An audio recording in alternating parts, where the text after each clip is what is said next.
Hello. In this video I'm going to talk about my discography.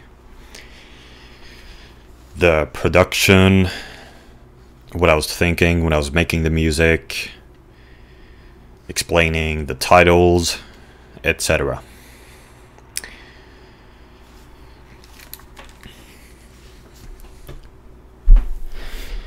I am doing this without preparation, so I may forget some things. Also, I've written some descriptions here on Bandcamp,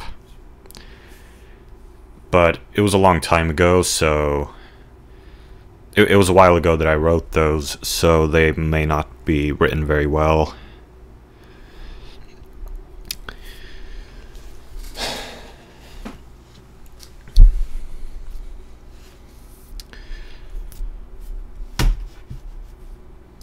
So, before the summer of 2016, the music I liked, I only remember, I don't remember what music did I like.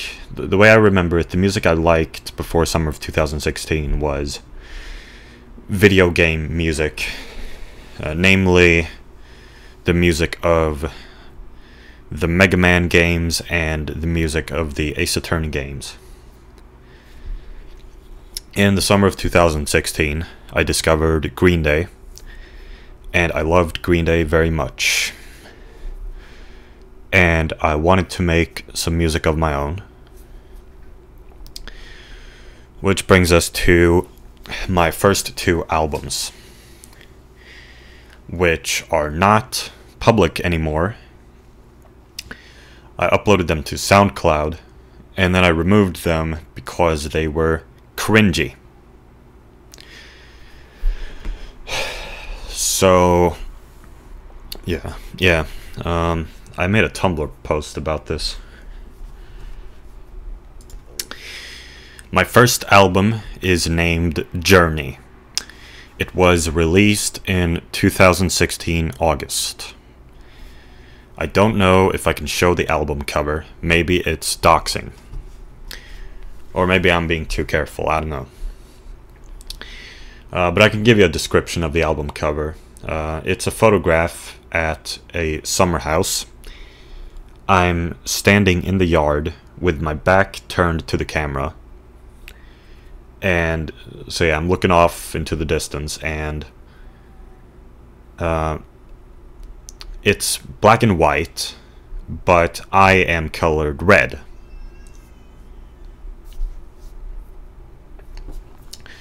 The first piece of music on that album was, the vocals on it were completely improvised. So yeah, both the rhythm and pitch and the lyrics were improv. And then the second, third, fourth, fifth, and sixth pieces of music on the album were the lyrics, I'd written them, but the rhythm and pitch were improvised. Because I didn't understand yet how music worked. I didn't understand that vocal melodies existed that people composed before they sang them. I didn't really understand anything. I didn't really understand the concept of a vocal melody. All I could think to do was improvise.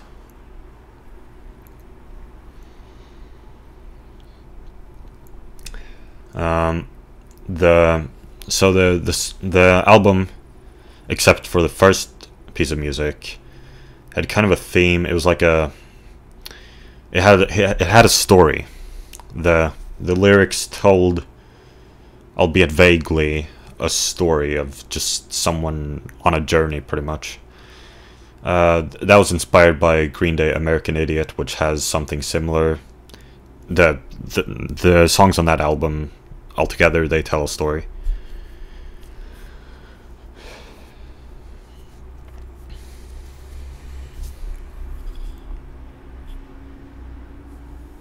So yeah, the album was somewhat inspired by Green Day. the third piece of music on the album has a drum solo section similar to the one on Green Day Burnout.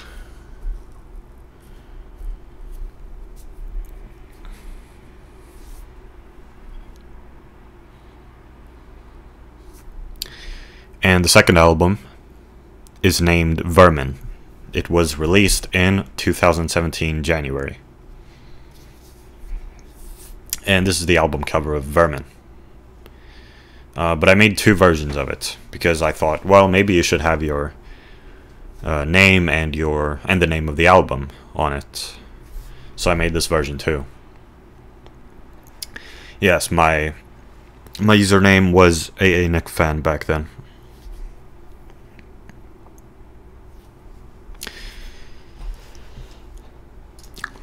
And this second album, Vermin, just like the first one, had improvised rhythm and melody in the vocals.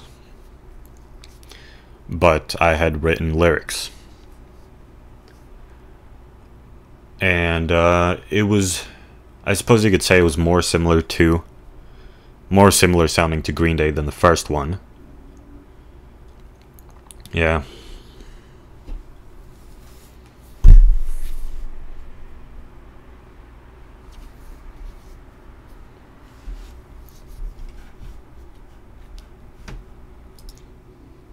And the lyrics on the second album were, I guess I could sum them up as complaining about school.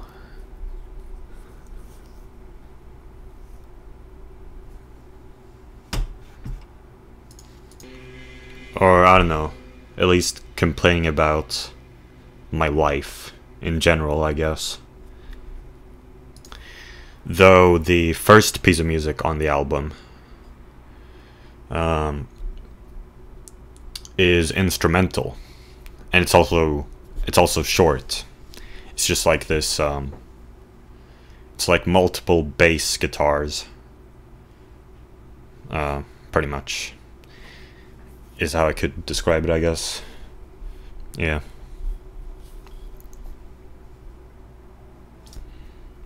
Oh, and I should also mention, of course, the first two albums were made in GarageBand on my phone.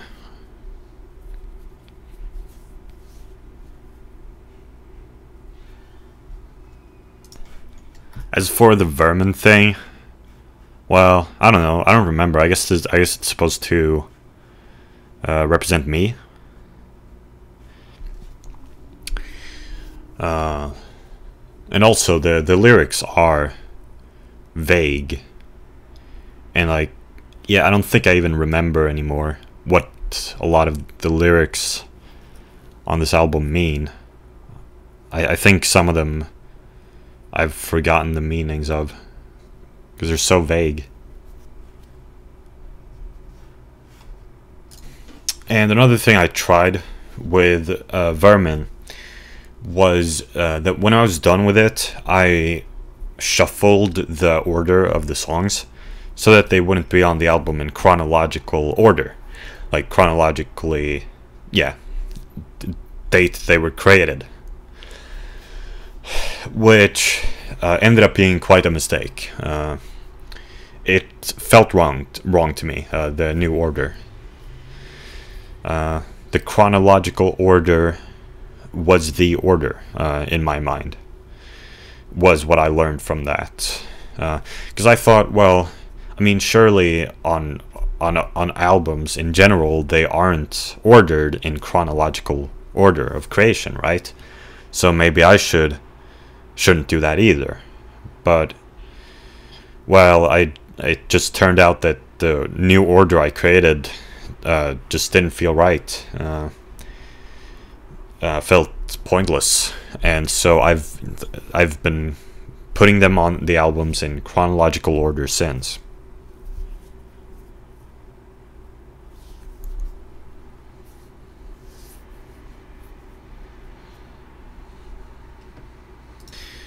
And now the ones which are public.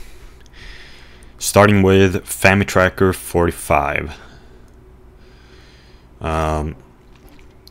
So the first piece of music on this one was released on 2016 October 28th. So whilst Vermin was still in production.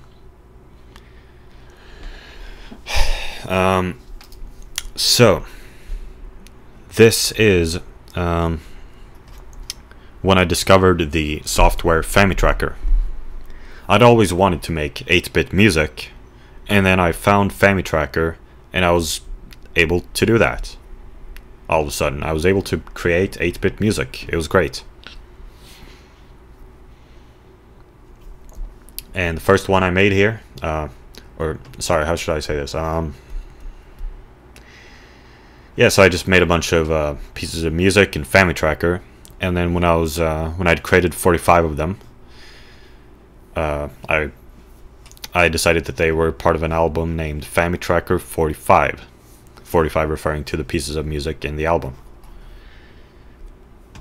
I don't really remember. So I mean, like I said with Journey and Vermin, I uploaded them to SoundCloud, and I also uploaded these to SoundCloud. I don't remember if I was putting them into a playlist whilst I was making it. I think I was, but I don't remember what the name of the playlist was.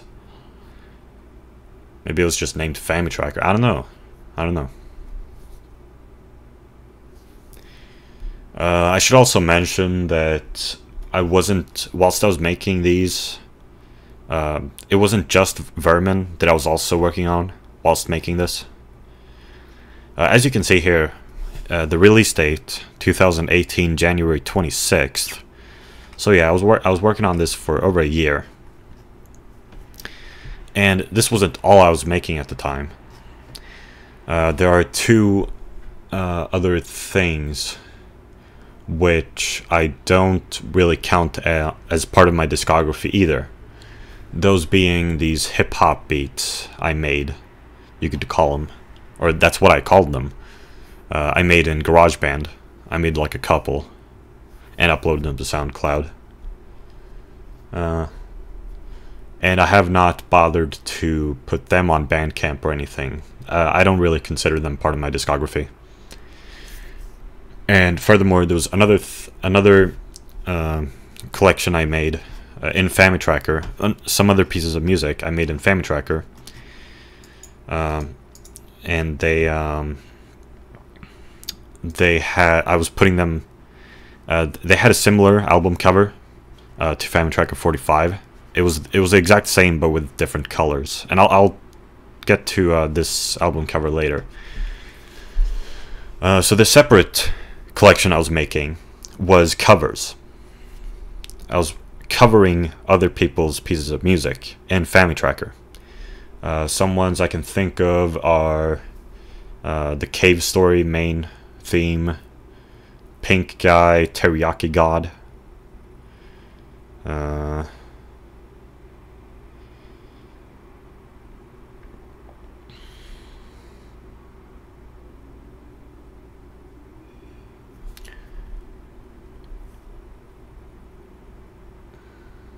Don't really remember what else.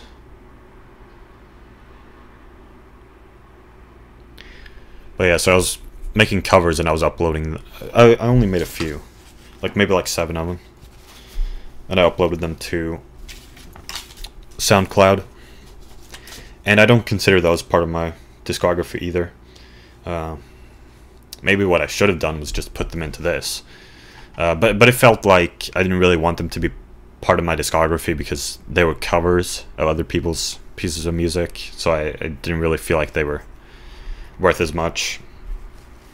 And I don't really consider them part of my discography. I haven't I haven't put them on Bandcamp. I didn't put them on my GitHub back when I was putting music on my GitHub, which I guess I'll get to later. Actually, I don't remember when I started doing that. I was uploading my music to GitHub. I had a GitHub website. Actually, I still have it, but I I can't really do that anymore for some reason. Like at some point I just wasn't able to upload new files to my GitHub website. Like I wasn't able to update my GitHub website after a while. So yeah, I don't know what's with that, but I don't really care. I don't care about my GitHub website anymore. It don't really matter to me anymore.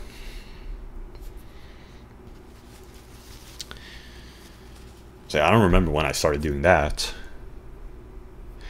But yeah, the point is, those covers I made, yeah, I haven't kept them. I removed them from my SoundCloud so that I would have more space to upload new stuff.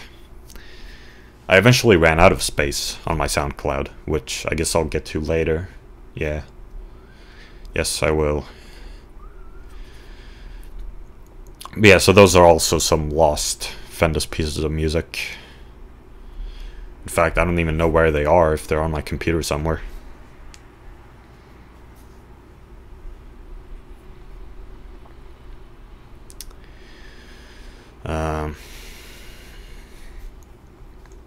So those are like the two things that I was making concurrently, other than this next one, which I'll get to later. This cover, this is from Misha's I Play Pokemon Go Every Day music video. I was a fan of Misha back in the day. I liked his music. I used to blast ear-rape versions of his music, and I guess regular versions too, in school, like on my phone. Is yeah. I even remember playing it once actually in class.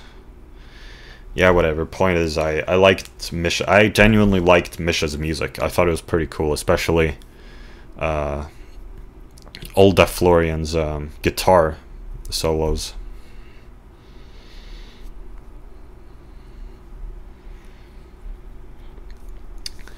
Yeah, I genuinely liked his music. But anyway, I just took a screenshot from that music video and I edited it to look like this in Photoshop. Made it my the album cover here for my Family Tracker pieces of music.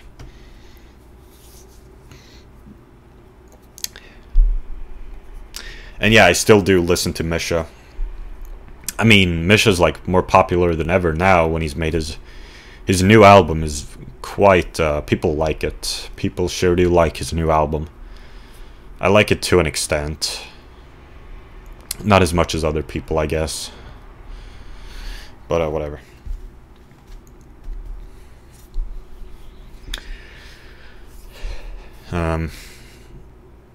So the first one.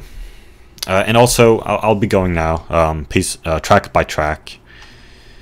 And if I don't have anything to say about them, I'll just move on to the next one without saying anything. Pony Backpack. This title is referring to... Man, a lot of these have info on them too. Like I said, I wrote some stuff about these. Yeah. Yeah, I'd rather not rely on those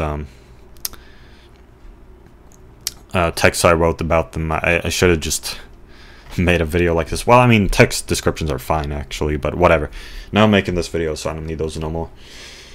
Should probably remove them.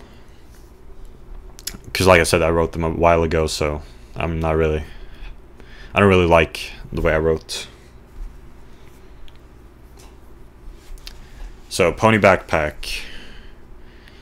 It is, so the title is a reference to this like news story on YouTube of some kid with a boy with a My Little Pony backpack, which he brought to school. I don't remember. It was either like he got bullied or he got suspended. I don't know. Let me go look it up. Yup, 9-year-old's My Little Pony backpack banned by school. Good Morning America, ABC News. So yeah, that's what that title is a reference to. Like there, for most of my titles, they're just kind of random words, really. No deep significance to most of my titles for pieces of music. Even in a case like this, where it's a reference to something on YouTube that I saw, that's as deep as it goes. It has no relation to the actual music. Only rarely are there exceptions to that. Aspire 03, that's referring to, it's the third piece of music on the album. Makes sense. That is one of Nintendo Capri Sun's catchphrases. Nintendo Capri Sun is my favorite YouTuber. Let's see if it's on this list.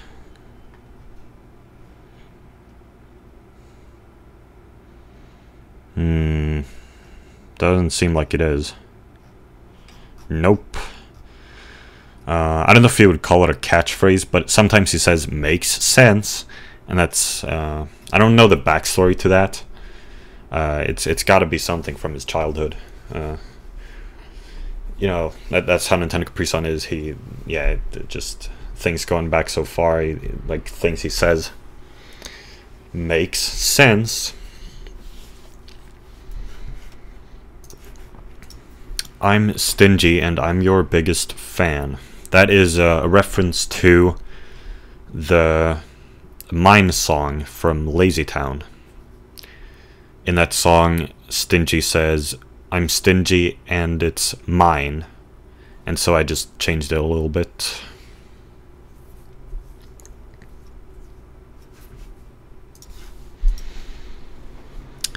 Chord Entangler. This is like an attempt to describe kind of like what the song is like what the piece of music is like. It's, I don't know if this even makes any sense though. I don't really know how to elaborate. But this is like this is an attempt at describing the song. Chord Entangler. Castle. Dative-esque transition. Placeholder shortened. Hidden book. Striking. Batty Dug. This is Mountain Dew translated into Swedish. Mountain Dew is a soft drink which I have drunk sometimes over the years. Yeah.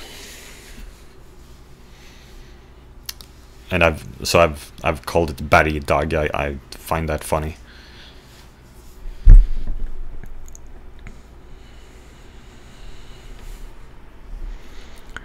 Rapid Gray.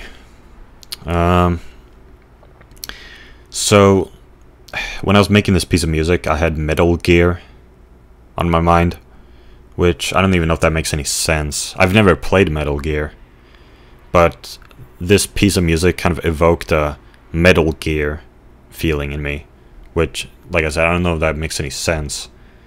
And I guess like Metal Gear to me kind of seems like Rapid Gray. I don't know if that makes any sense. Well, I guess you could say the piece of music has a pretty fast tempo, so I guess that explains rapid. Irresolute. Intrinsic. Own 1, Own 2, Own 3. Copper. Terrarium. Tenuous.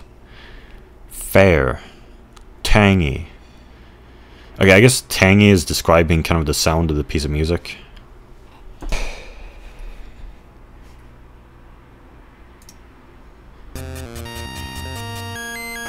Yeah, I guess that could be described as tangy. Heady. And by the way, when I was making these pieces of music, so some of these pieces of music I made for games I made in Scratch. You know, Scratch, that website where you can make video games. Yeah, so I was making video games on Scratch, and I was composing pieces of music for them, and some of these are such pieces of music. Jafar, I'd rather not talk about this one. And also, actually, one of my videos from 2017 recently got a warning. It got taken down. I got a warning for the subject matter in that video. So, I guess I'm not allowed to talk about it either. Clove Hunt, Afterthought Dirt, Branch Tax, Mellow Moore, Seventh Cherry for the Stew, Penitent Twist, My Canvas Was Transported, Public Coil.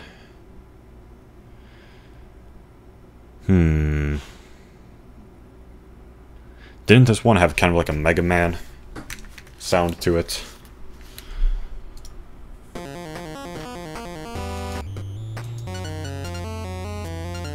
Maybe a little bit. Maybe that was kind of what I was going for. Maybe, I don't know. I don't remember.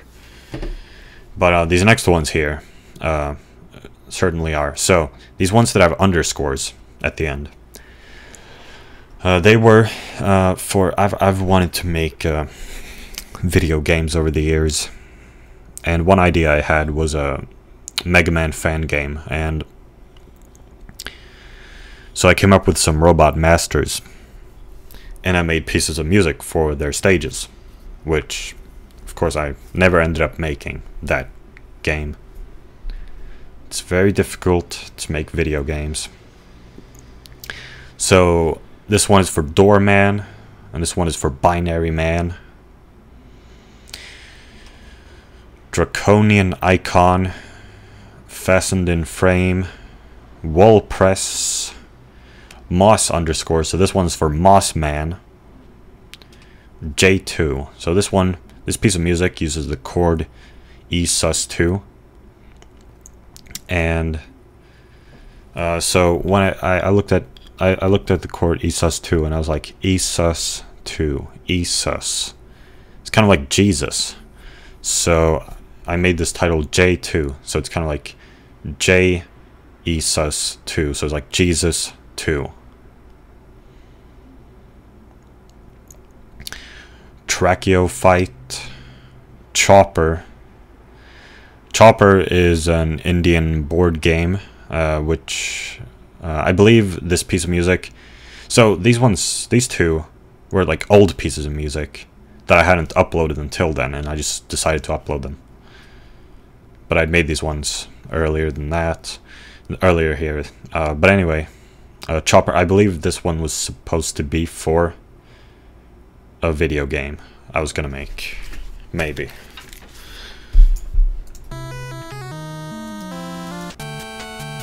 Or maybe this one was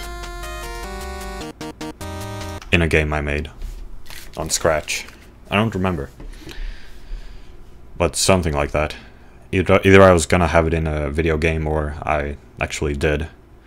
And so game, Indian board game, Chopper, Cactus, Ivrit. I don't really remember. I think maybe this one is named Ivrit because like I was thinking about the Eastern Kingdom music at the time.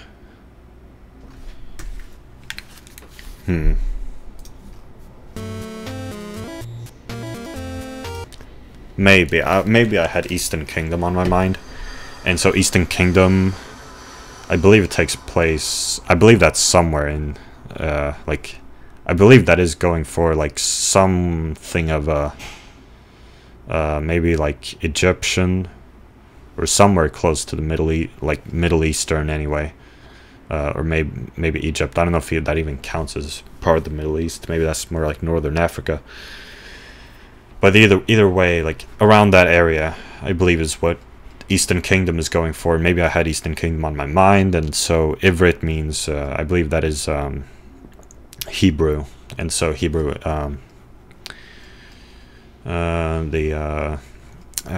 Israel is in the Middle East. Maybe that's what I was going for. I don't know.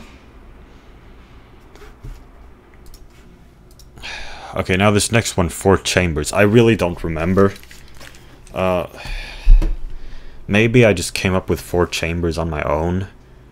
And someone pointed out to me that was like similar to like some structure of like a Nazi buildings, like I don't know what, maybe it was concentration camps or extermination camps.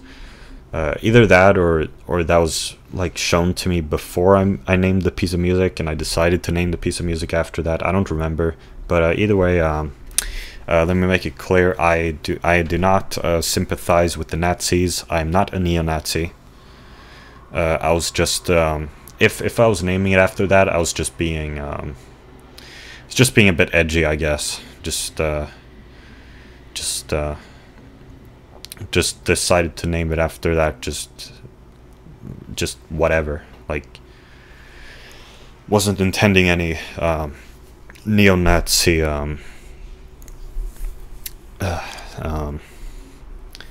messaging with that.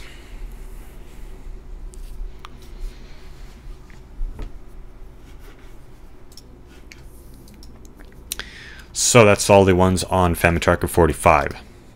So now the next one, Anvil.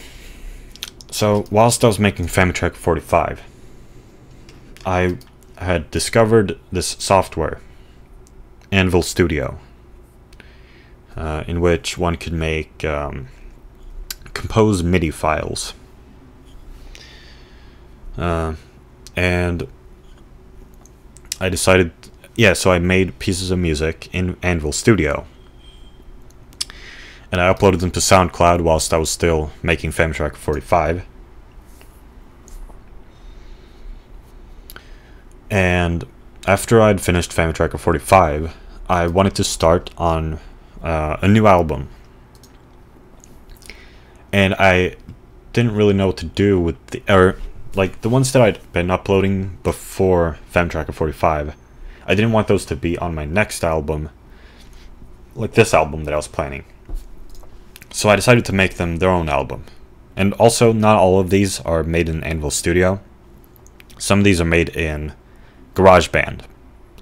And actually, they're old ones that I made in GarageBand, like way back, that I just decided to upload to SoundCloud.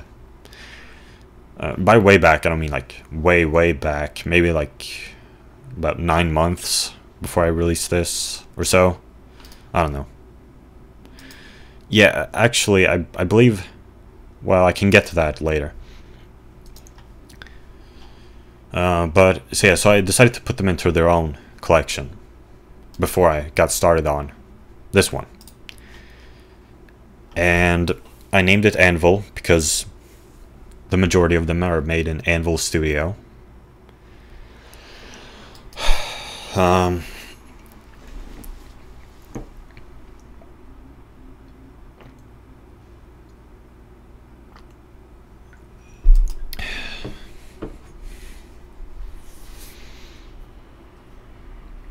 I called it, I classified it as an extended play on SoundCloud. But later I decided that I prefer it to just call all of them albums. I prefer not to make the extended play and album distinction. There was that distinction on SoundCloud, and so I decided to call this an extended play at the time. But on Bandcamp there is no such distinction. And I prefer there to not be such a distinction.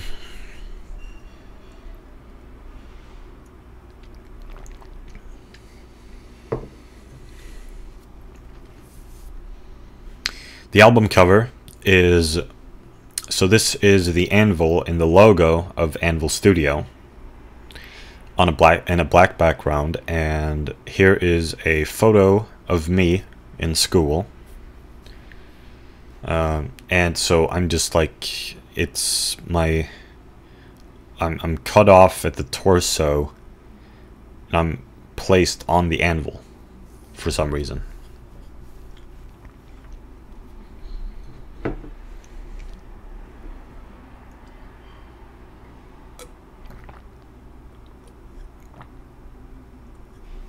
So, the best Christmas instrumental out there. I liked watching 8-Bit Music Theory, and he uploaded a new video. He uploaded a video in which he talked about Christmas music in video games. And I read a comment saying that the secret was actually the D minor 7 flat 5 chord. And that turned out to be a reference to this Vox video with Adam Ragusea in it, in which, well, they talk about, like, I guess, like, chord progressions, that's, like, one way to, that's one thing that's used in Christmas music, a certain chord progression.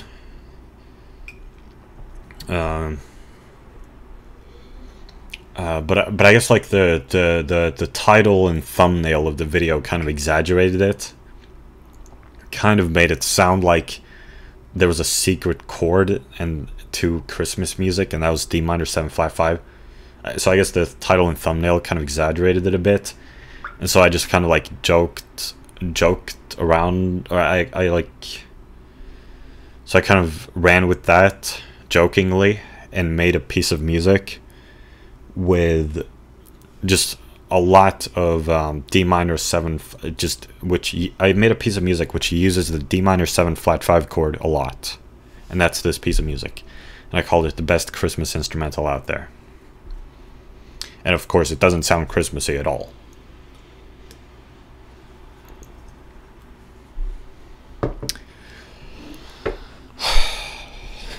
Lapis Trade. I believe I actually made Lapis Trade before the best Christmas instrumental out there. Didn't I? But for some reason, the best Christmas instrumental out there shows up first. I don't know why. Didn't I make this one like way later? Weird. I don't know.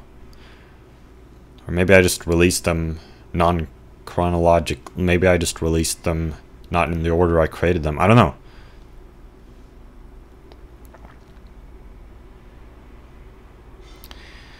And by the way, because I didn't have the plan of making these, putting these into this album, Anvil, I released all of them with individual covers.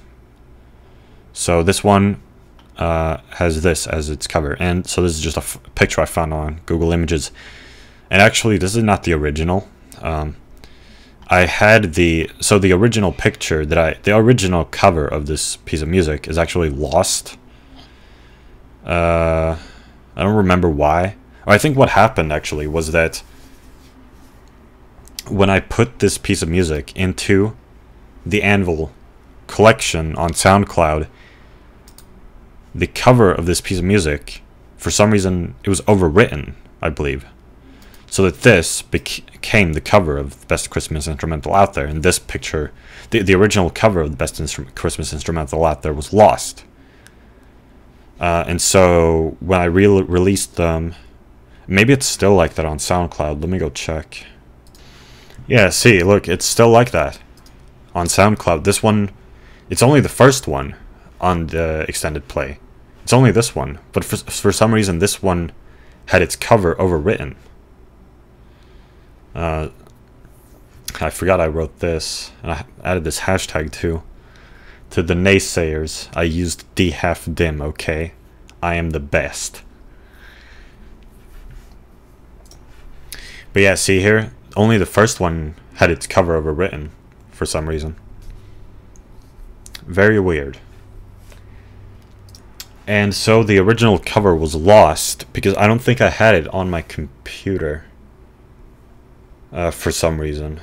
I don't know why I didn't have it on my computer, or maybe I did and I just didn't know where on my computer it was. But when I put this piece of music on Bandcamp, I decided to go look for the picture that was used as the cover, and I found it. This was the one that I used. Although this is probably not the original cropping of the picture, so that's why I say it's different. It might be slightly different cropping.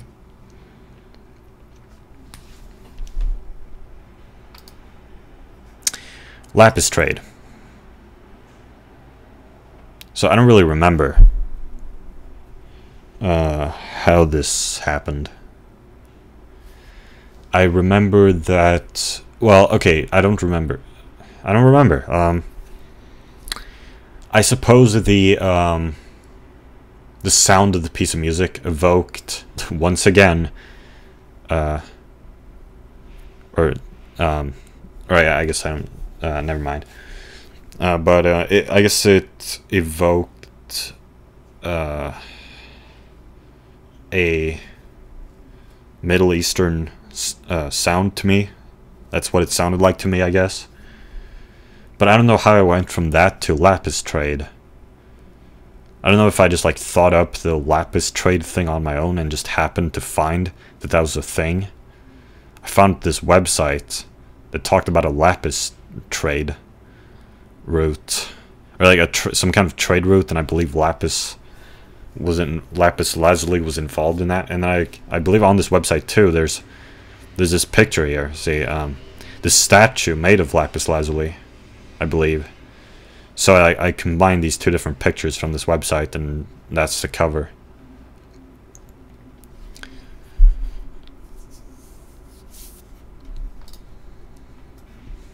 Yellow desk. Oh, and by the way, okay, and this is the picture. But so some of these pieces of music. Here's something I was doing at the time. I was making this album on the side, which was supposed to have vocals. And so it was just supposed to be a private album. I didn't want it to be public because I thought it would be cringy if I thought music with vocals would be cringy, just like my first and second album. But I had some plans. So some of these pieces of music, for instance, Yellow Desk, actually had vocal melodies planned and lyrics. And in fact, the lyrics of Yellow Desk were in Esperanto.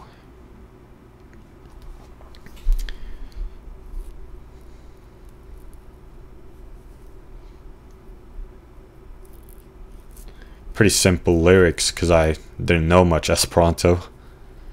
And well, I'm sure I relied on translation websites too. I believe like one of the lyrics on Yellow Desk was Donu almi oron, which means give me gold. Just nonsensical lyrics.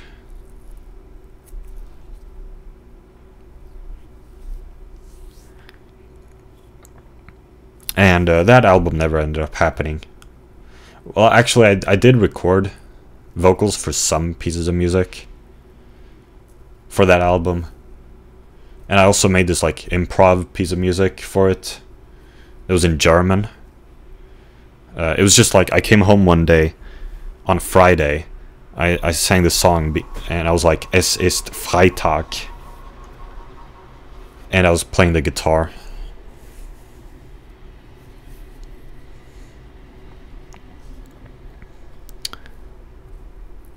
So none of that ever became public. I uploaded and some of them I uploaded to SoundCloud without the vocals. Yellow Desk is one of them. But I never actually I don't remember if I ever recorded vocals for Yellow Desk. Actually, maybe I did. Alright, and Incinerator, that's another one of those that had vocals planned and like a vocal melody. Actually, the original name of Incinerator is Scramble.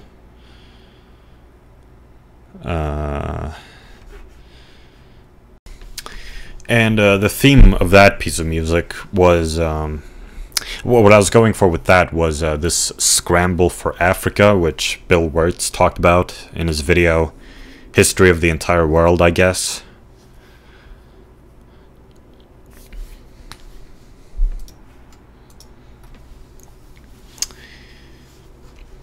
But I renamed it Incinerator, and the cover is the Incinerator in Ace Attorney case 2-2.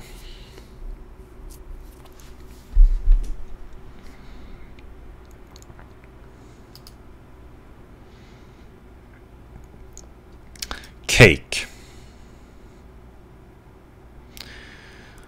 So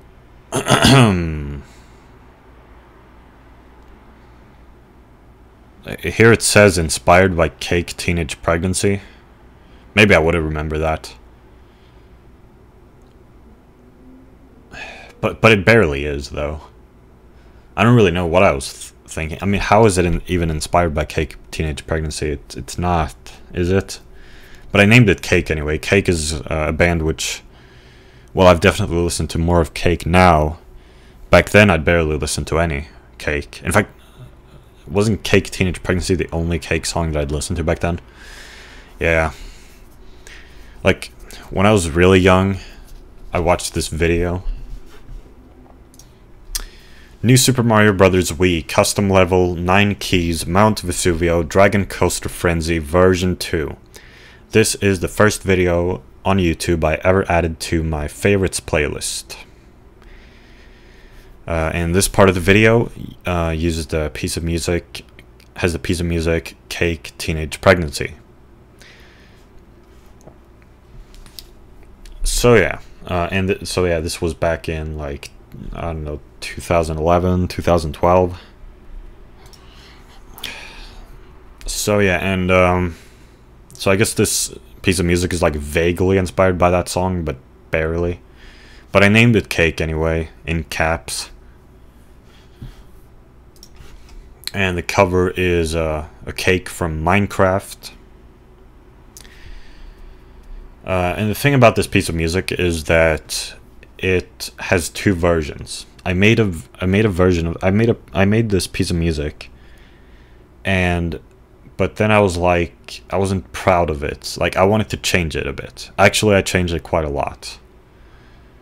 So I changed some things about the piece of music. And then I uploaded it.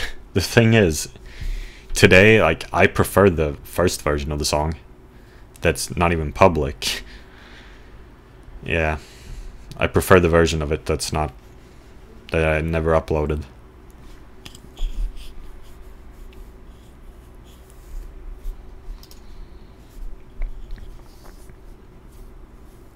Sure, it was a bit crazy, but in a good way.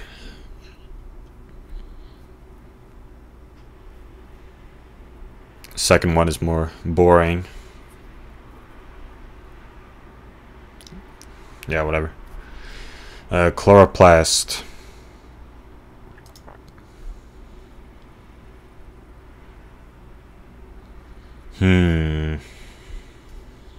Alright. Yeah, so it says here that I made this piece of music. I made this on 2017, May 25th. Yeah, so this is a piece of music which had lyrics. Yeah, but I uploaded the instrumental of it, named it Chloroplast, and here's a picture of a chloroplast. I guess chloroplast is vaguely related to the original theme of the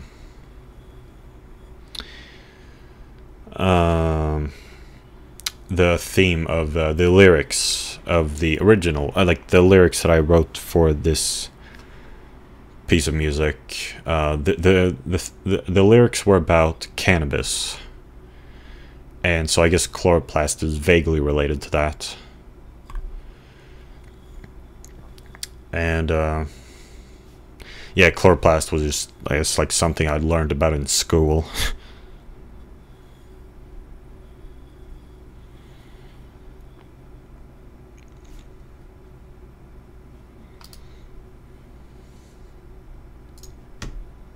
And yeah, so this one is made in GarageBand, as opposed to all of these ones which are made in Anvil Studio.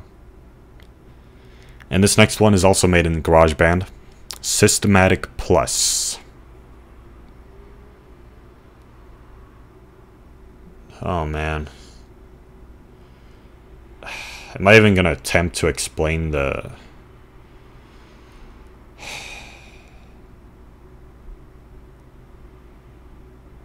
name of this piece of music? I don't know. Like, this one had vocals. In fact, you can still hear the vocal melody in it.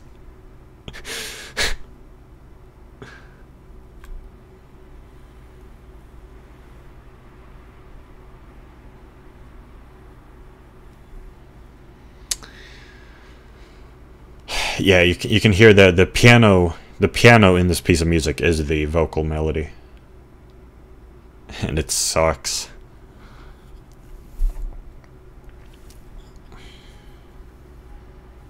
Like, if I remember this correctly, I made this one in the summer of 2017.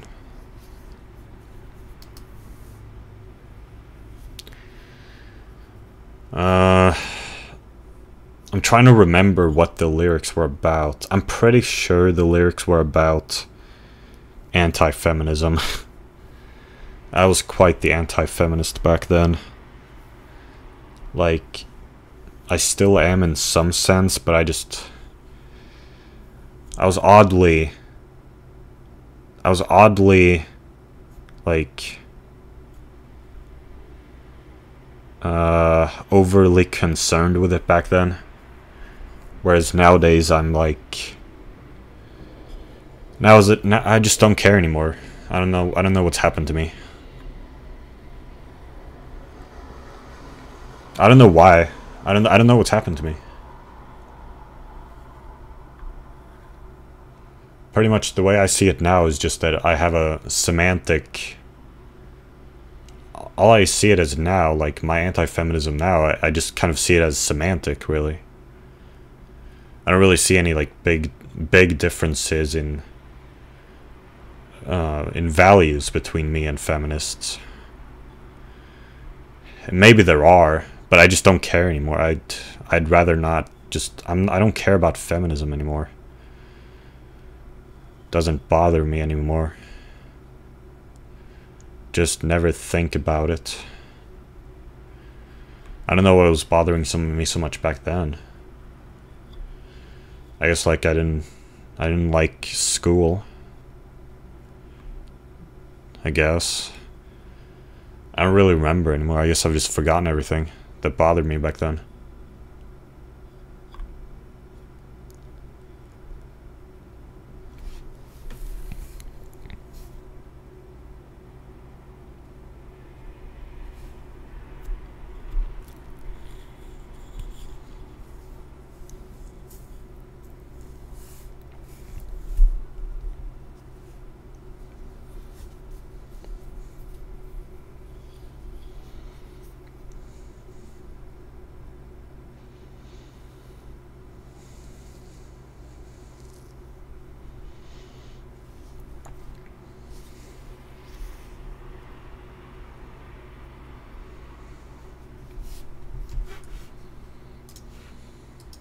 Like at this point, I guess like I'm like, if you take the general feminists and general anti-feminists, I suppose I am more similar to the feminists in values than the anti-feminists.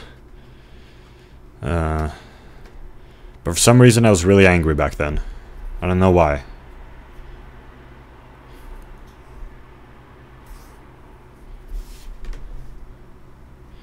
whatever. Let's move on.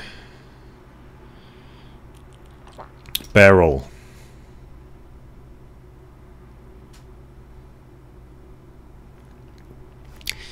This screenshot here is from my Minecraft server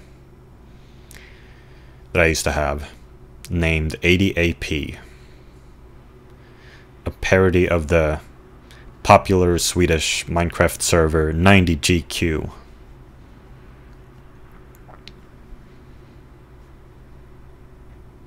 The name is a parody. Yeah, so this was actually my city on the server. It was named Bethel, wasn't it? And yeah, Barrel made an Anvil Studio.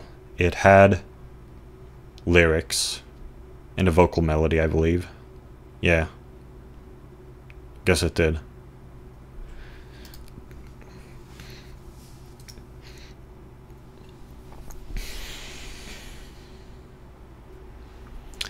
"1134. I don't remember why I named it that. This this cover is there. Okay, I forgot to explain the cover of Systematic Plus. This is part of a larger image. It's kind of like, it was supposed to be for a video game in Scratch, where you're supposed to, like, it's like a scroller, I guess. Like you fly through and you dodge the obstacles, which are these red things. I don't know if I ever ended up making that. I don't think I did. I guess I tried, but I never made it into like an actual game that I released.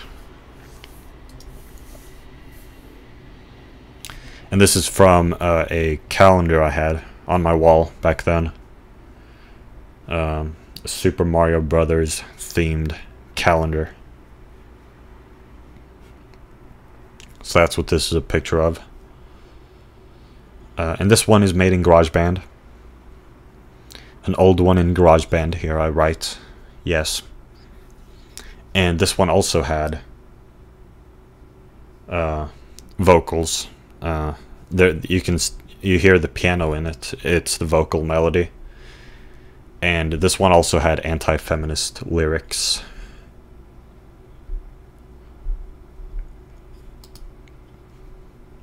Renaissance _. Yes, so this is the music of Renaissance Man. Renaissance Man.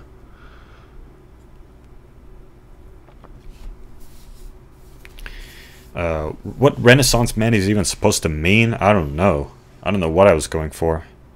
Like, I guess that it has wings. Maybe that was like a theme in Renaissance art. I don't know. It's kind of what I was. Yeah. It's like a person with wings and a gun. And I made Renaissance Man a character in one of my Scratch games. You play as Renaissance Man in one of my Scratch games.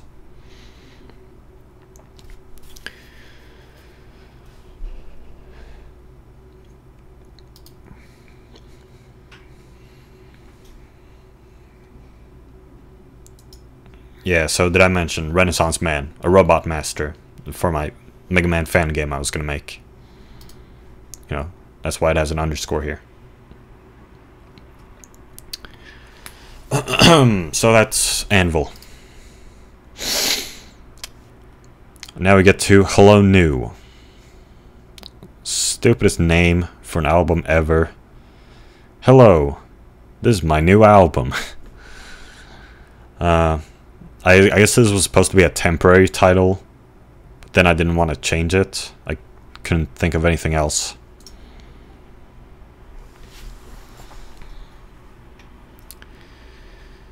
And the album cover is a screenshot from one of my Scratch games.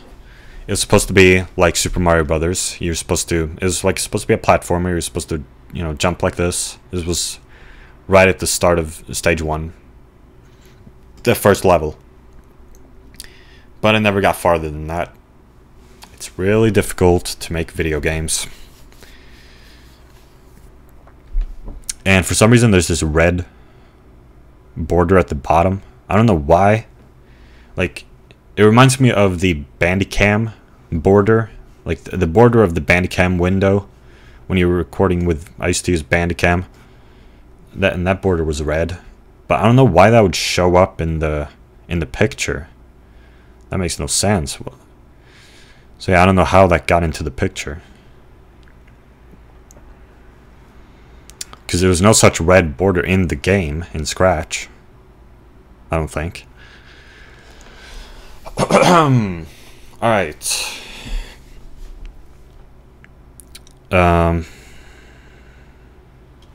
Maze of Yared is the only piece of music on this album which is made in FamiTracker. Maze of Yared. So I used to be on this Minecraft server where I made my own country/city named Yared. And I had a maze underground for fun. You could like go through my maze. So that was the Maze of Yared.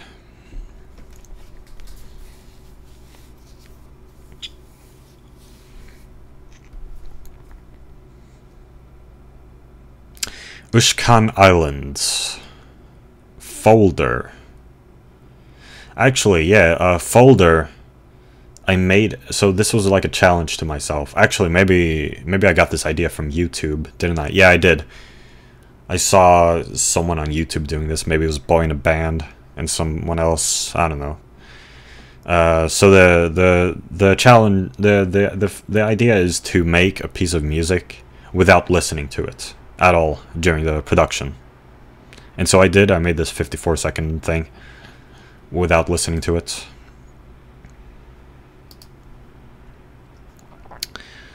Subject, verb, object, verb. This one is old. It is old. It was one I made a while back. I did not make this one after Folder and before Mean Dial. Well, hold on a second. This one is old too. Well, anyway. Subject, verb, object, verb. This is... an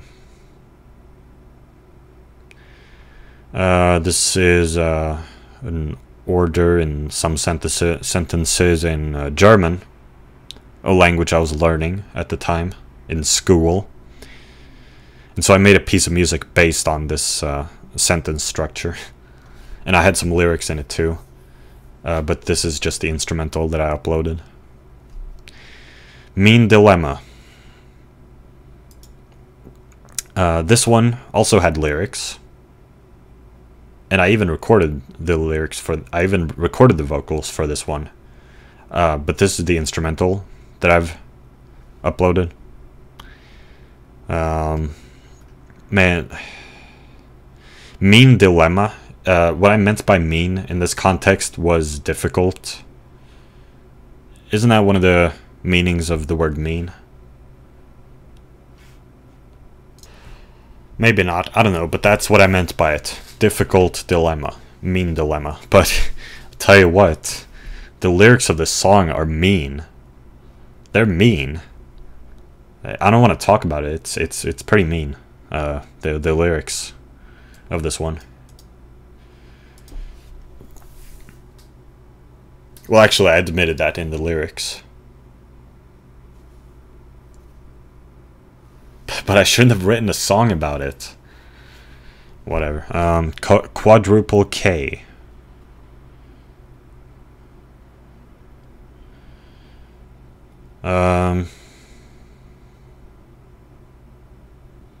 Yeah. Quadruple K. Yeah, I don't have anything to say about it. Thorn Patrol. So, there was this thing going around, I guess you would call it a meme. Thought Patrol. And so I took Thought Patrol and I just changed it a bit, made it the Thorn Patrol.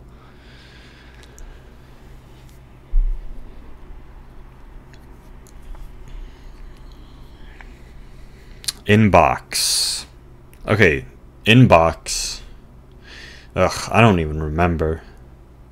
Well, whatever. I can tell you a bit about this. What I do remember. Like, I could probably go look it up, but I really don't care to, like, look in my files and find out the details of this, but I really don't care. It was just, I was on, I guess, the music... Well, what was it? I don't know what the subreddit was called, but some subreddit for music making. Maybe it's for video game music, if there is such a thing. I don't remember, but... Or actually, maybe it was just for video game development in general, and someone made a post about music or something. I don't know. I don't remember, but I was on Reddit, and I saw something, and like it prompted me to make a piece of music. I guess to like prove something. Prove that, hey, look at me, I can make a piece of music. Like, I guess maybe I saw someone being like pessimistic or something, and I was like, hey, look at the, I can make a piece of music. I never showed it to them, but maybe that was what happened. I don't know. I don't remember. But it was on Reddit. Something on Reddit prompted me to make this piece of music. And so I named it Inbox because on Reddit, there's like this mail icon in the corner. And you click on it and you see your notifications. And I guess like mail, that's kind of like Inbox. It's kind of related, I guess. Yeah. Anatolia.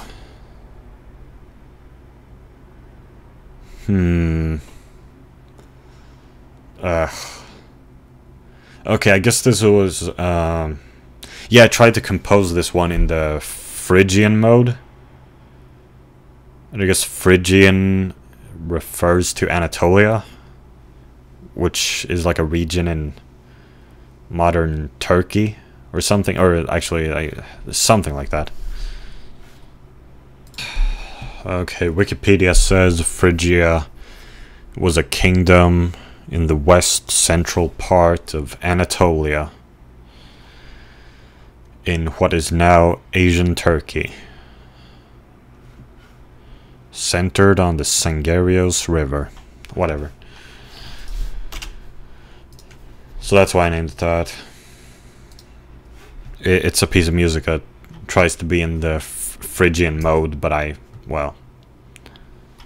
kind of fail at that because, well, yeah, because I don't really know how to compose around a mode. I just kind of decide on a mode, but then I don't really compose it to evoke the sound properly, I guess. I guess that's what ends up happening. Dark.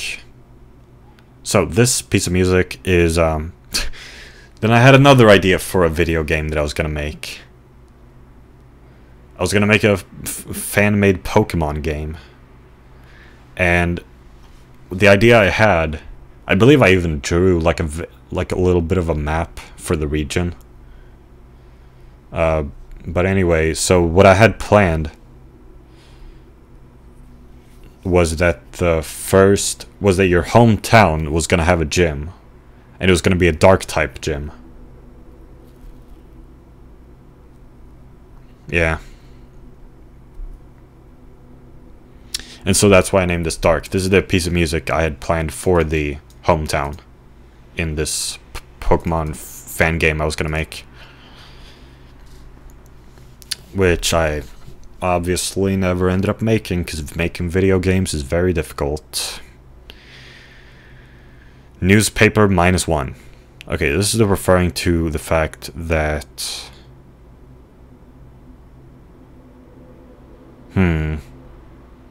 what is this referring to?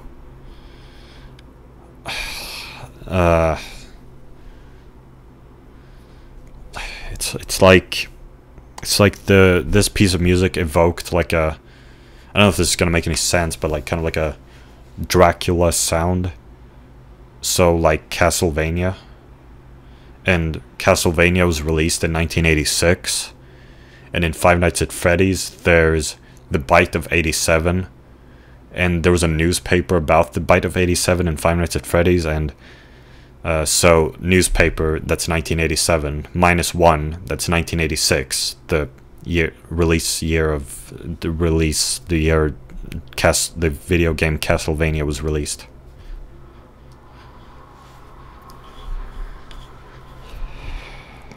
Ether.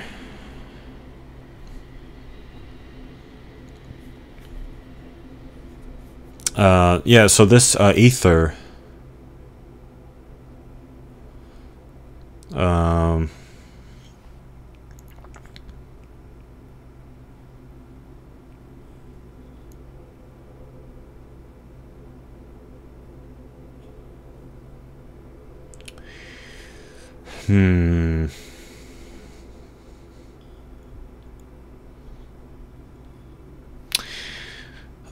by the way, one thing about Mean Dilemma is that, just in case you want to know, the melody at the guitar melody in the final verse and chorus of the piece of music, that's the vocal melody. It's the same as the vocal melody. But back to Ether. This one used a technique which I hadn't used before, which is that, well, I believe like I was playing the ukulele and I was recording it, and somehow it made this like distorted noise. Maybe it was because I raised the gain of the recording, and it made this distorted noise.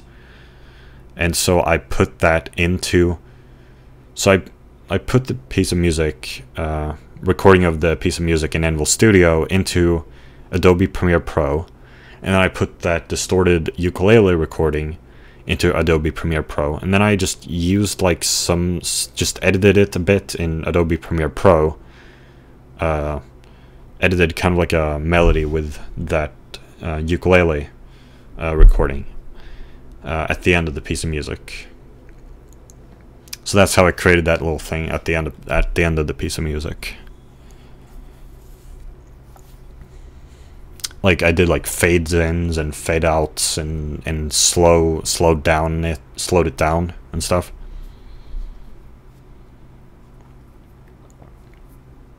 Red. Oh man. This is referring to how I was watching a piece of music, or sorry, I was watching a video with Boy in a Band in it. I believe he was on some other person's channel, yeah, and Boy in a Band was talking about how he never learned to play the guitar. He learned to play like keyboard, synth, or whatever, piano, whatever you call it. That's like what Boy in a Band learned. And so I thought about that, and I just like made up this little melody with like I guess like something they can call like a synth, or something like that I was thinking was more like in Boy in a Band's style.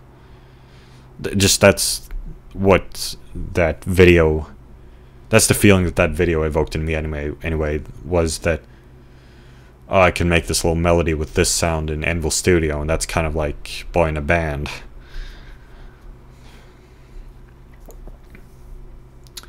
And then I made that into a whole piece of music.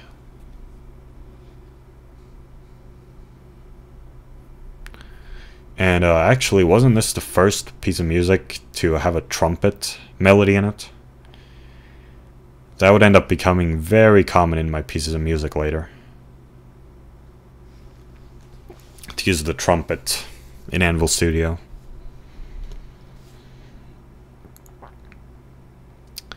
Seas. This one is another one which is inspired by Mega Man music. In fact, I guess more specifically, this one is inspired by the Mega Man 2 Dr. Wily stage, first piece of music. So stages 1 and 2, I guess you could call it.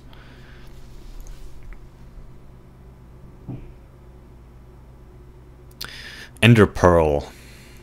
Oh, and by the way, red. It's named red because Boy in a Band's hair is red.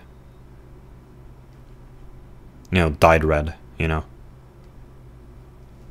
Ender Pearl. In this one, in the chorus in this piece of music, I use this audio that I found on Wikipedia of someone pronouncing a sound which is in German. Voiceless labiodental affricate.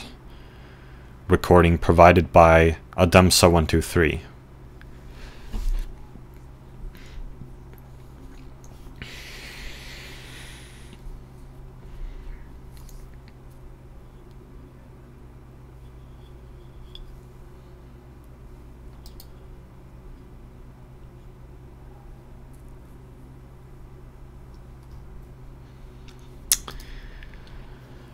All right.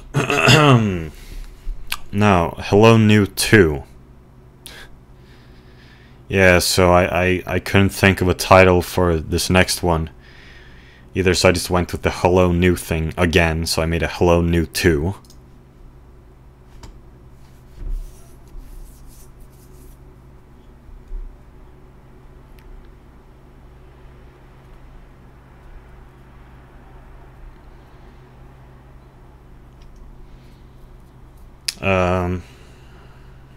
Yeah, so this is true. I've already talked about this, how some of these pieces of music I've been uploading, I was uploading was pieces of music which was supposed to be a part of a separate album with lyrics, like with vocals, which I never ended up finishing. So that continues on this album. And here it also says, and I was using some of these pieces in my YouTube videos, so I was like, I might as well release these officially. So yeah, I'll get to those. And the album cover, like a beige background, I guess you would call it, and this is a purple coin from Super Mario Galaxy.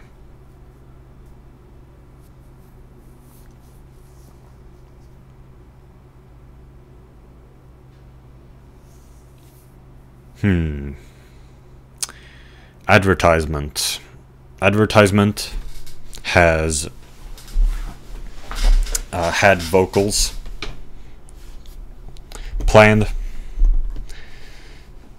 but this is the instrumental that I uploaded. Triskaidekaphobia. So what I did here, okay, I forgot to mention that actually. In the beginning, when I was making these MIDI,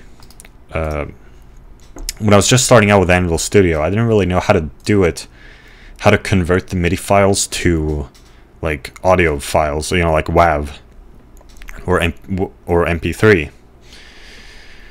So like when I was starting out, what I did was I took Lapis Trade and I uploaded it to some website, and it gave me an audio file, like an MP3 or a WAV, in return, and it used different instruments than the ones the Microsoft GS Wavetable synth. I believe that's what it's called, like the default ones, like on Windows that are in all of these pieces of music. I believe it's the Microsoft GS Wavetable synth. I don't really know much about this technical stuff, sadly. I don't really know, yeah. But I didn't like the way that it sounded, what that website gave me. So I decided that, well, I gave up, and I just decided that I would record with recording software. I would record the MIDI files being played on my computer.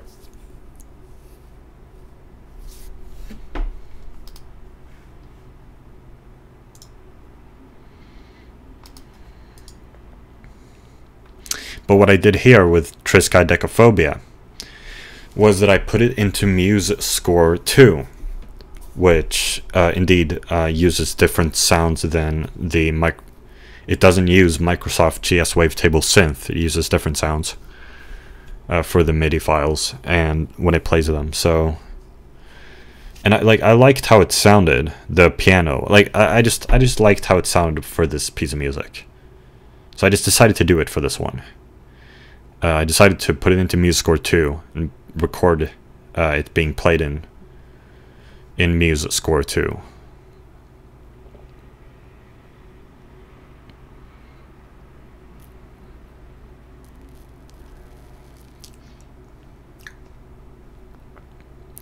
Phrygian half cadence full version. So this one, just like this one, is recorded being played in MuseScore 2. And I made this for a, I don't know if it was even a competition event, whatever you would call it, in 8-Bit Music Theory's Discord server, which I was a part of back then. I wasn't active in it, but they did this thing like where you would compose, where like everyone got together and made a piece of music of their own, like with a theme. And so one of those was the theme of having a Phrygian half cadence. I'm not even sure what that is. Well, I mean, I guess I googled it and I saw something and maybe I did it. I don't even know if this one has a Phrygian half cadence. I think it does. I think it does. I think it indeed does. Yeah. So, but the thing is, it had to be a really short piece of music. I don't remember how short. Maybe like under 20 seconds or something. 34 seconds was too much. So I made a shorter version for sending to the 8-Bit Music Theory thing. And I uploaded the full version to SoundCloud. So this is the full version.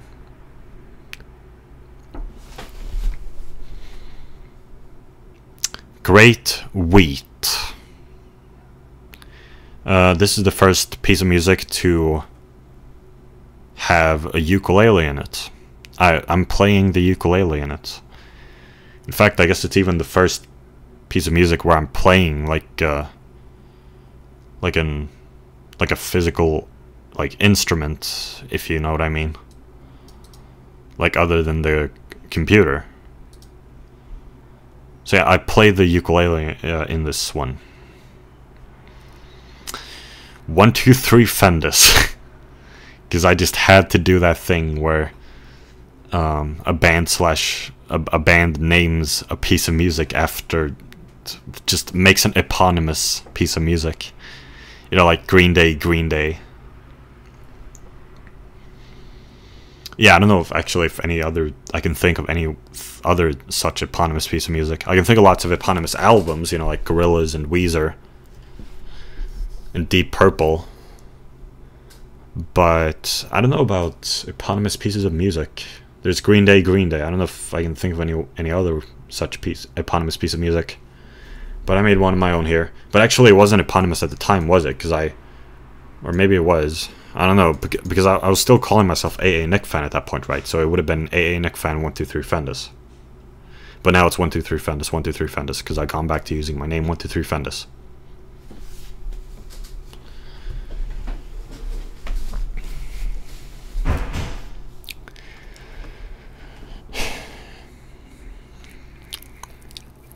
So yeah, with this one I tried to use like a unique structure for the song. Yeah, tried to use like a unique just way of, like, I had like 3 different verses and they would they repeated, like they were played in an interesting pattern, I felt, in this one.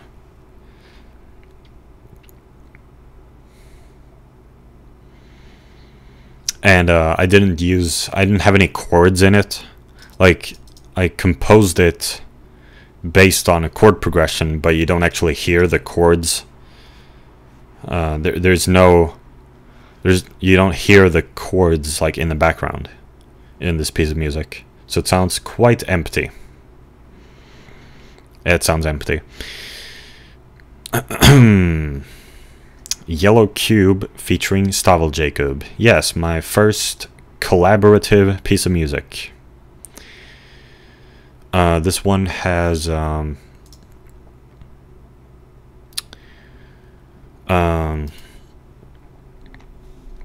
yeah, Stavil Jacob composed the main melody, and yes, and the main melody is also played on an actual keyboard. And I also play the ukulele in the piece of music. And yeah.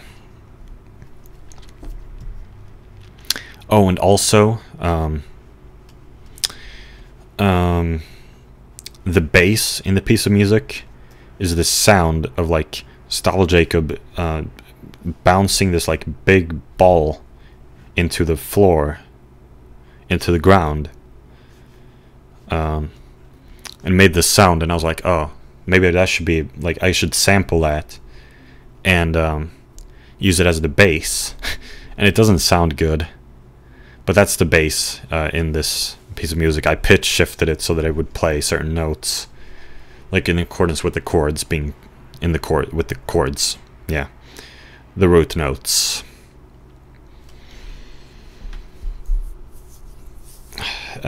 Yeah, so that was kind of difficult.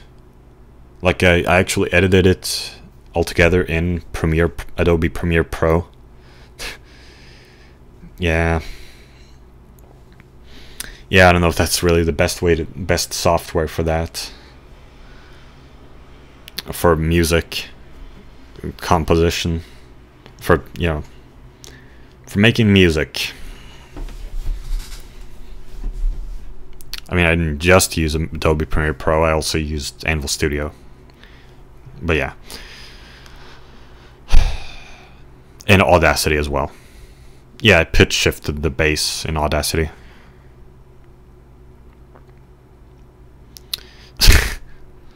Augmentation and diminution of two subjects. I forgot to submit it to the 8-Bit Music Theory Discord. I believe they used the Sylph Company music from Pokemon Red, Blue, Yellow as an example of a piece of music which does this. Maybe it was some other piece of music from Red, Blue, Yellow. I'm angry. I forgot. It's probably the longest piece of music title on my discography. So I tried to do what they told you to do. I don't know if I succeeded.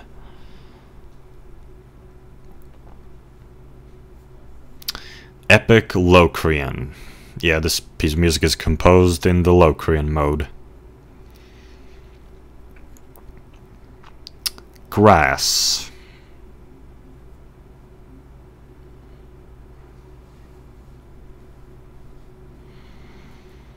Norfair.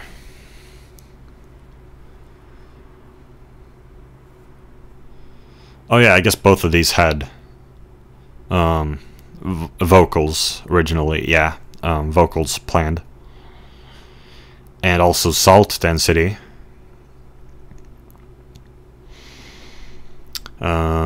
80 AP is magic. I remembered, I mentioned earlier 80 AP, and the thing is, the 90 GQ server, I'm talking about Swedish things right now.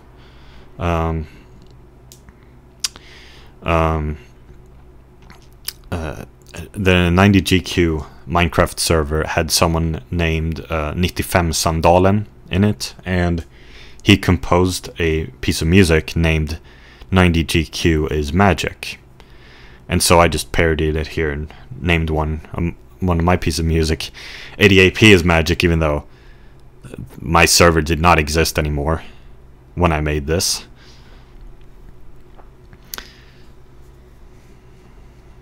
Pennan. Yeah, this one had vocals originally, vocals planned for it. Pennan means the pencil in Swedish, and the lyrics were about me, my pencil, me losing my pencil in home economics class. Yeah, like, I just lost my pencil. I don't know how it happened.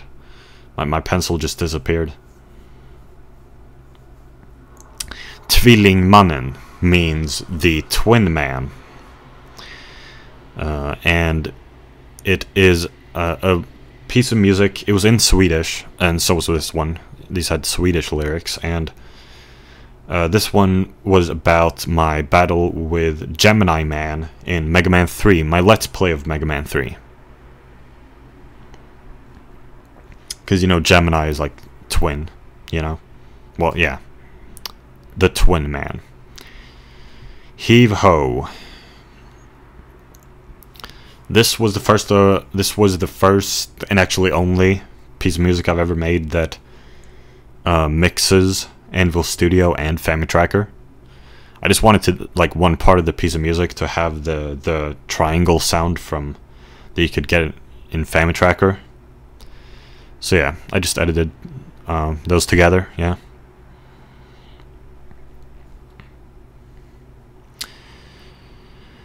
Poland.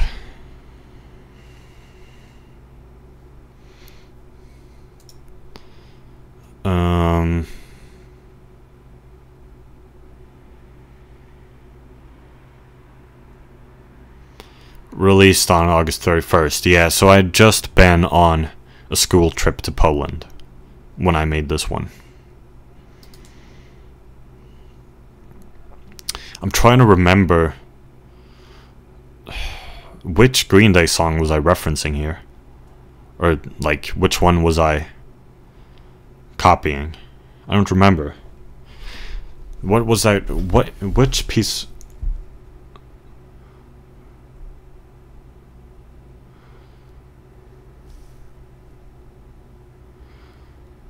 Maybe it's Church on Sunday.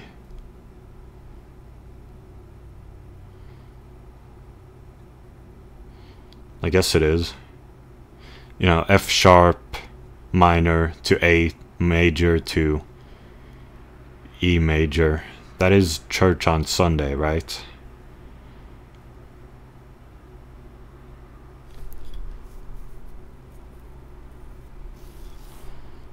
Yeah, I guess it is. So this one has quite a lot of me playing the acoustic guitar on it. So yeah, I guess this is the first one in which I play the acoustic guitar. Blaze Rod.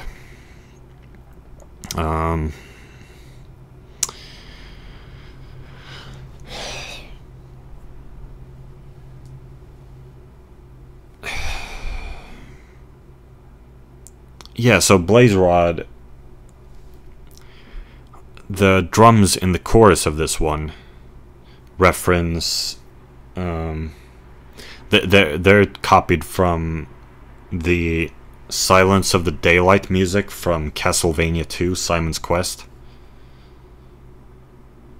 It's not exactly the same, but it's just like what the drums in Silence of the Daylight sounded like to me. That's what I put into Blaze Rod. So it's somewhat similar.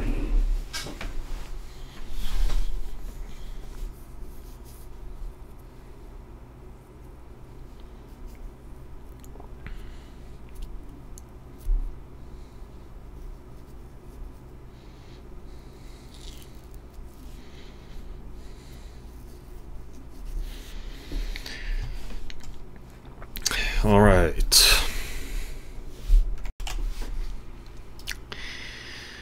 My next album, Blanka Fungdalmo. It is Esperanto, and it means White Mushroom House. It is a reference to the white mushroom houses in Super Mario Bros. 3.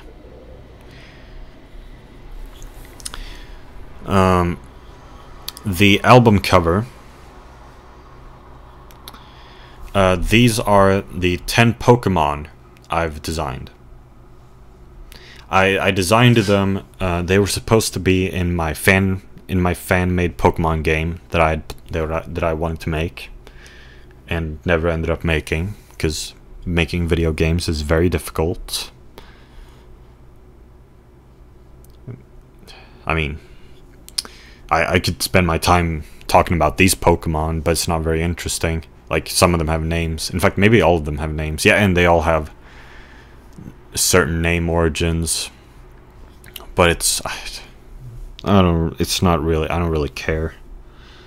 I don't really feel like talking about these Pokemon.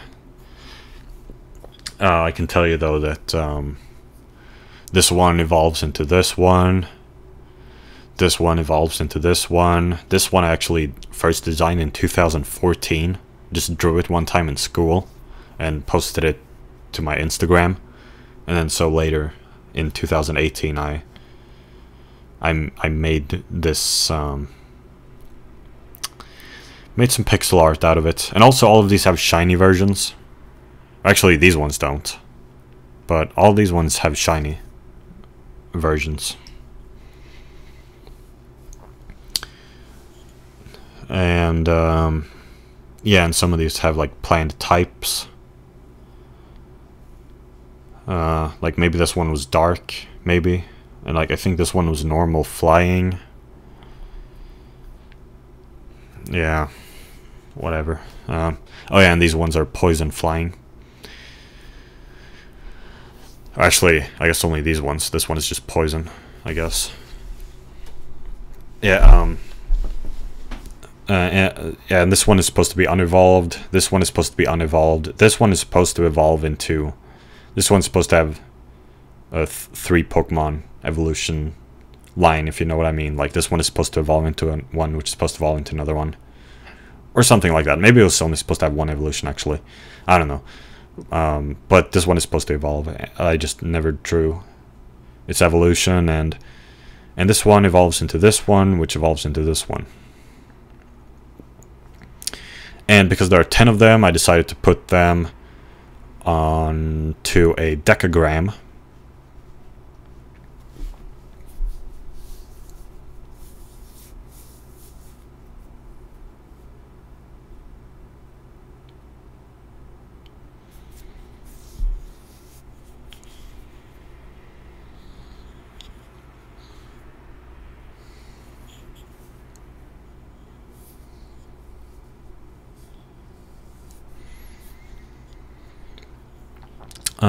Alright.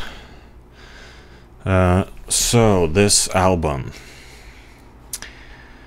Final Fantasy Magic Spell Dia. I've never played Final Fantasy. Okay, maybe I've played well, yeah, okay, so I've played Final Fantasy a little bit. Final Fantasy 1. Man, lately I've been feeling like playing Final Fantasy 7. That's something I would like to do someday. Because I've watched, one of my favorite, like, I don't know what you would call him, a live streamer, but like I barely ever watched his live. I barely ever watched him live. Only his videos, like after they were uploaded to YouTube. I'm talking about Destiny. I'm talking about Stephen Kenneth Bonnell II. He is one of my favorite YouTubers. If you want to call him a YouTuber or a live streamer, whatever. Videographer. Yeah, but I used to watch him so much back when I was 14 and 15. And I've listened to him talk about Final Fantasy VII. And so he's made Final Fantasy VII seem cool to me. I've watched like a tiny bit of him playing Final Fantasy VII as well, because he live streamed himself playing Final Fantasy VII a long time ago, and the videos, the VODs were on YouTube, and so I watched like a couple of minutes of that one day. I remember he was doing like this race thing, or whatever it was. So yeah, so Final Fantasy VII seems cool to me. And furthermore, tell you what, if I want to get into this even more, one time someone asked me if on my Piano from Above video if you could play Final Fantasy VII music in piano from above. And so I decided to look up some Final Fantasy VII MIDIs, and I randomly downloaded one of them, arbitrarily, however you should say, and I happened to download Cait Sith's theme, and it was cool, and it sounded good. I liked it. Cait Sith's theme that I downloaded. So that's one piece of music from Final Fantasy VII which I like. That's like the only one I've listened to. Cait Sith's theme. It's a good piece of music. So yeah, that's one little, another little thing that I know about Final Fantasy VII. I know about a little bit about this Cait Sith character in the Final Fantasy VII who has a good piece of music, who has a good theme. Yeah, so I somewhat feel like playing Final Fantasy VII someday. Maybe I will. I don't know. But I've played a little bit of Final Fantasy VII. Final Fantasy 1 at some point. I don't remember if I had actually played Final Fantasy 1 by this point. I must have, yeah. I think I did. Yeah, I think I had played Final Fantasy 1 by the time I composed this piece of music. But the reason I composed this, so what is this? This is another 8-bit music theory thing. The theme was to make a piece of music inspired by some spell from Final Fantasy. So I guess I just looked up Final Fantasy 1 spells, and I just picked Dia, even though I knew nothing about it. Or like, I guess I read a description of the spell, and so then I was like, okay, I'll compose a piece of music. And I mean, it's like, it's not even at all related to the spell. It's just dumb. I remember someone talking to me about it, someone from that Discord server, talking about Dia briefly. It's like, I don't know nothing about that. I should not have participated in that.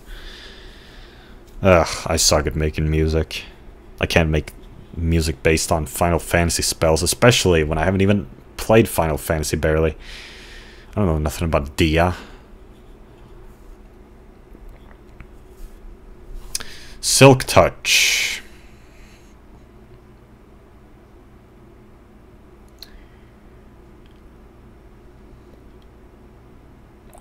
Crash Bomber.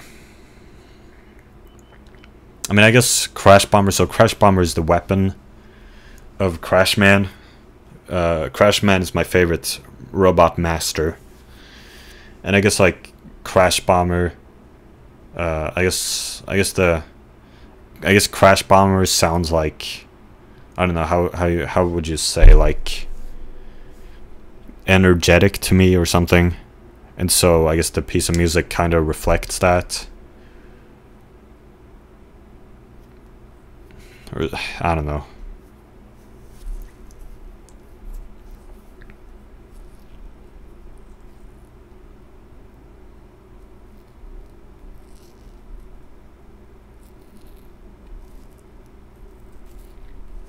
I don't know. I don't know how to describe it. I don't know how to explain. Diorite. Laquin Steloi. So I've actually talked about this one in a Team Fortress 2 video recently. Laquin Steloi is Esperanto. It means the 5 stars. This piece of music is based on, or it's somewhat inspired by the 5 stars Atom Bomb Baby.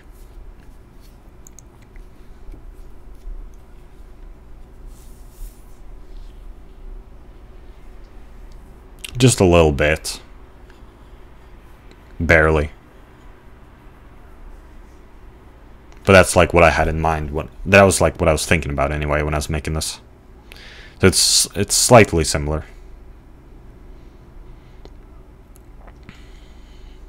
And it is also the first piece of music of mine to have a improvisation. Like instrumental improvisation. I improvised on the ukulele in this piece of music. Fortune 3. Yes, that enchantment I always want when I play Minecraft.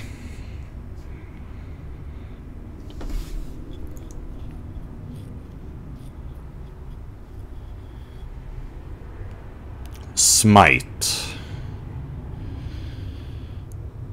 Bane of Arthropods.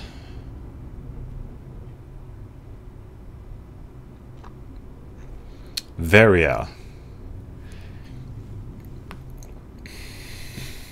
Desert M. Desert M used to be a biome in Minecraft, but it's not anymore. It's not named Desert M anymore. I don't know what it's named now. Okay, the wiki says that Desert M was renamed to Mutated Desert. Yeah, I guess mutated M stood for mutated. I was slightly interested in those M biomes back then. Well, hence why I named a piece of music after one of them.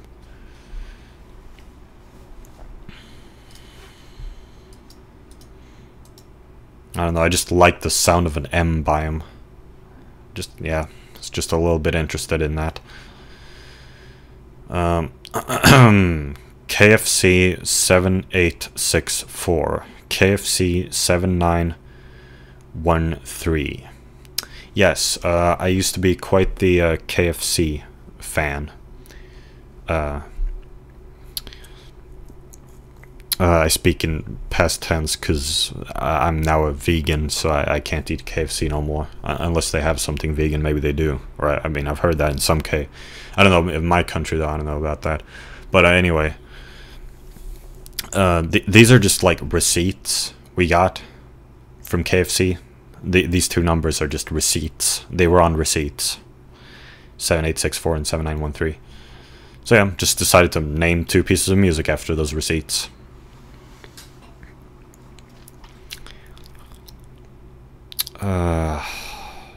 This one is, what is that letter called? That's a letter in German. I believe it's called the SZ.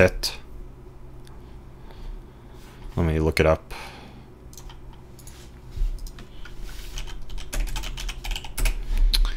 Yes, that is indeed the SZ. Oh, it's apparently also called a Schwarfes S, which means sharp S.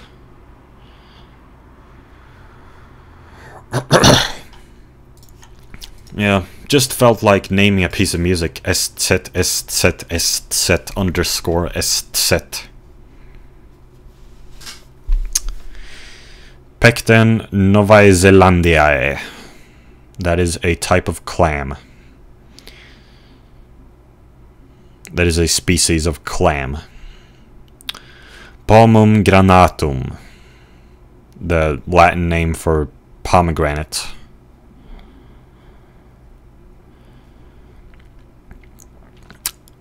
Volume equals mass divided by density. Yes, I like math. I love math. I love math. So I named the piece of music after an equation.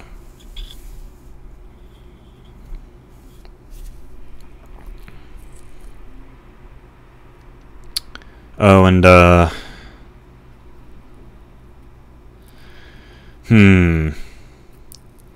was it this one that was the first one to have a guitar solo in it? Like guitar improvisation? Yep. Mycelium. So, this is on the 15th. After the 15th, after I'd uploaded the 15th piece of music on Blanca Fungdolmo, I ran out of space on SoundCloud. So, yeah, that's when I had to stop uploading music to SoundCloud. I didn't want to pay. I thought, well, I'd rather just upload to my GitHub and, yeah, upload to my GitHub. I wasn't uploading to YouTube yet at that point. Well, actually, I did. Just a few days later, I uploaded all of my music. Yeah, I did. Yeah. So I thought, yeah, I'd rather just upload to GitHub and YouTube. That's what I thought. When I ran out on SoundCloud. Because I don't want to pay to host my music.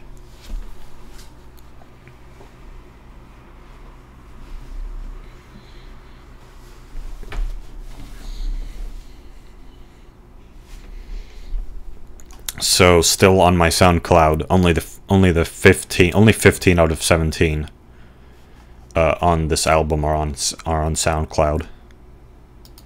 Are on my SoundCloud. So my next album is named Double Dagger.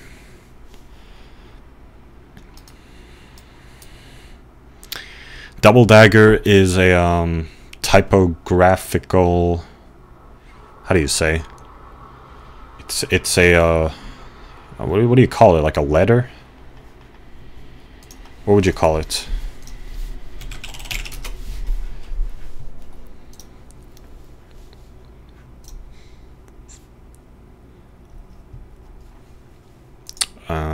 A typographical mark, a glyph.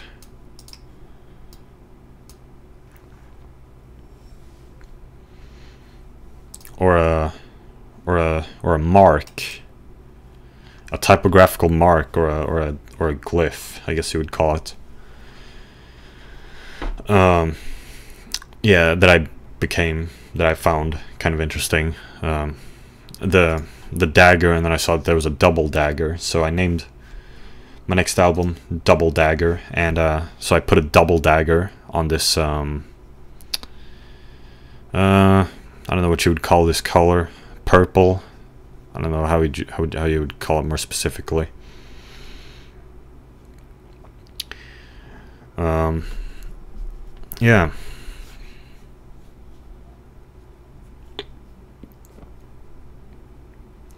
Yeah, so I mean, this album I deliberately finished this album at the end of 2018. I just felt like that. So this one was released on 2018 December 31st, and this one was released on 2019 January 7th. Guest tier.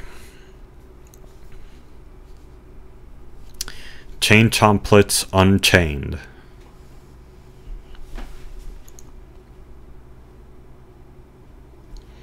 Il Pianissimo's Crazy Climb.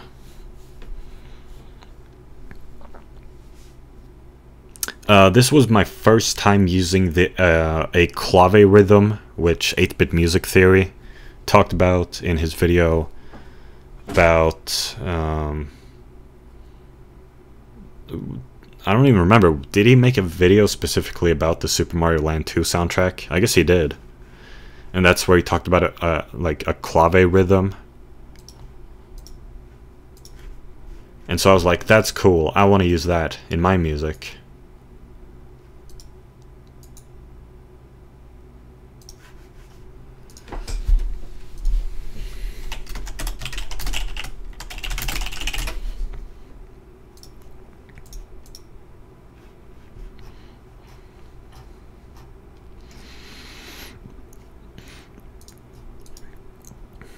Yeah, how Super Mario Land 2 rearranges a melody, patron request.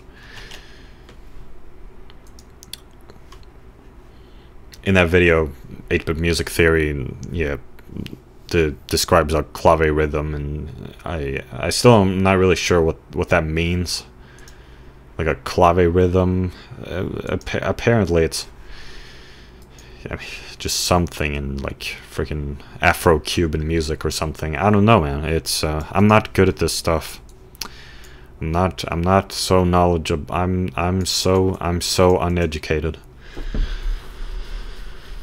But I decided to. I used it for the first time in this piece of music here, Il Pianissimo's Crazy Climb.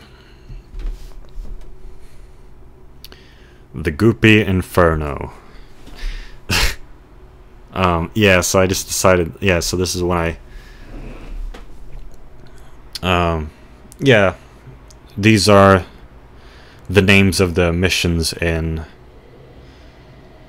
Super Mario Sunshine, Pianta Village. That's my favorite area in Super Mario Sunshine. So I named a bunch of songs after the missions.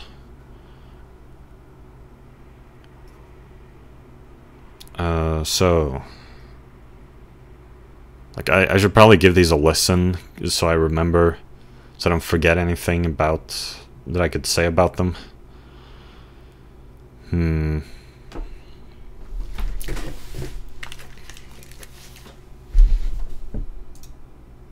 Because, like, looking at the titles, I don't really remember which ones they were.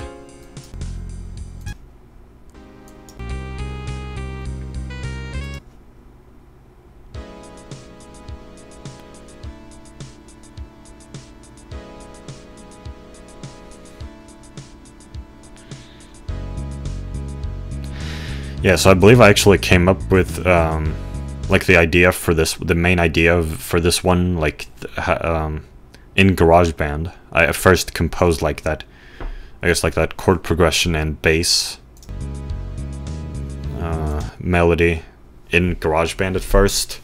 Like, I changed it up a bit. Actually, then I think I came up with 2 different bass melodies, and one of them I use in this one, and one of them I use in a later one.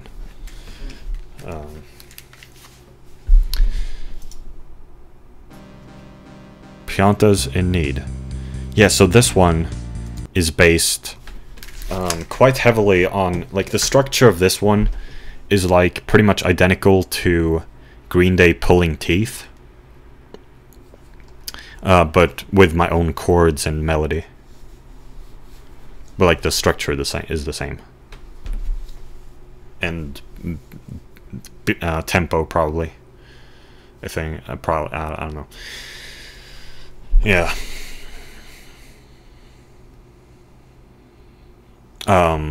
Actually, the end of the guitar melody is quite similar to the end of the guitar melody in Pulling Teeth, so there's that as well. Shadow Mario Runs Wild.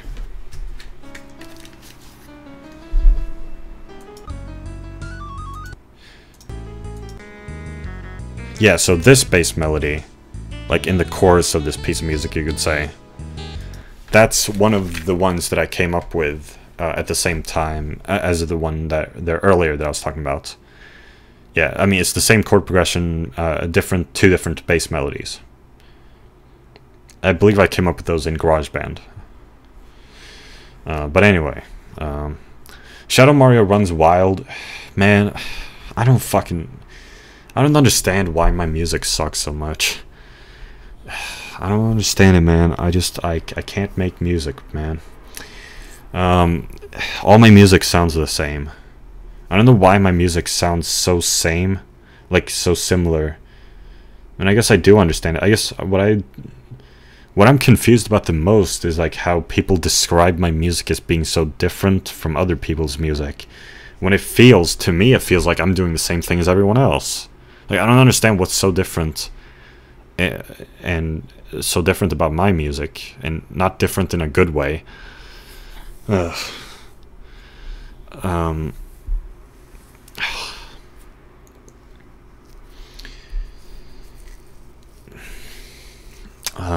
Like, my music has been described as having no genre. Like, how is that even possible? Well, I guess it is possible, but I just don't really see what I'm doing that's so different from everyone else. And again, not different in a good way. I just don't understand this composing music thing. What I tried to do with Shadow Mario Runs Wild was I tried to do something different. I told you earlier about how I like Ace Attorney music. So what I tried to do with Shadow Mario Runs Wild was I tried to do something kind of similar to the Psyche Locks music from Phoenix Wright Ace Attorney Justice for All. I had Psyche Locks music on my mind. I thought I could do something kind of similar to that. Kind of. And Shadow Mario Runs Wild was what happened.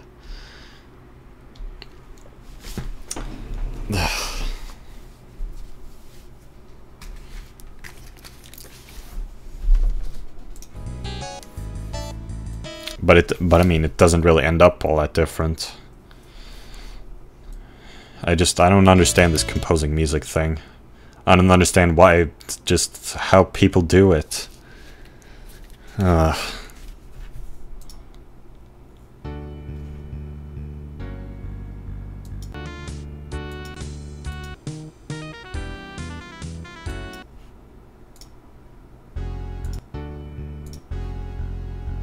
Alright, this one.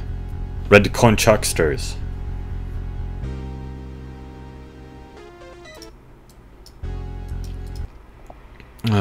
It has this chord.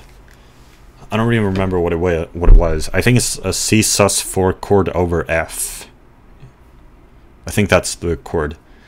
And the thing is, I got that chord idea from Bill Wirtz, but I don't remember which Bill Wirtz video it's from. And man, I just want to know which Bill Wirtz video I got that from. Like, I gotta watch all of his videos someday just to find that one where I got the idea to use a C sharp sus4 over F chord.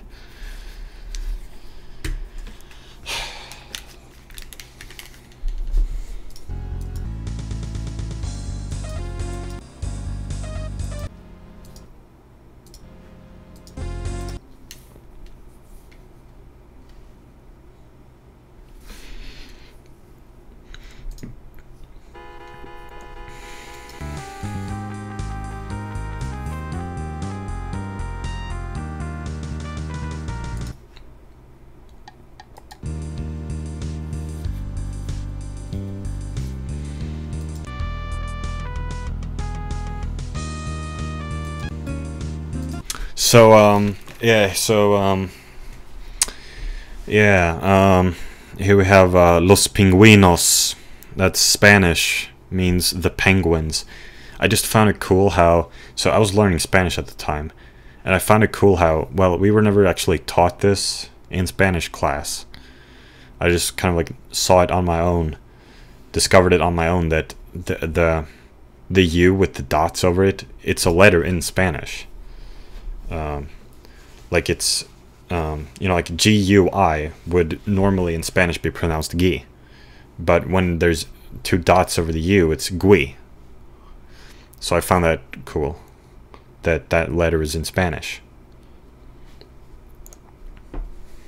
Like, yeah, I did not expect that letter to be in Spanish.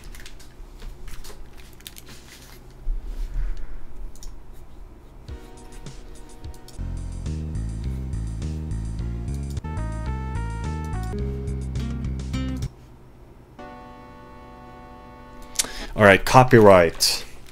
Copyright is the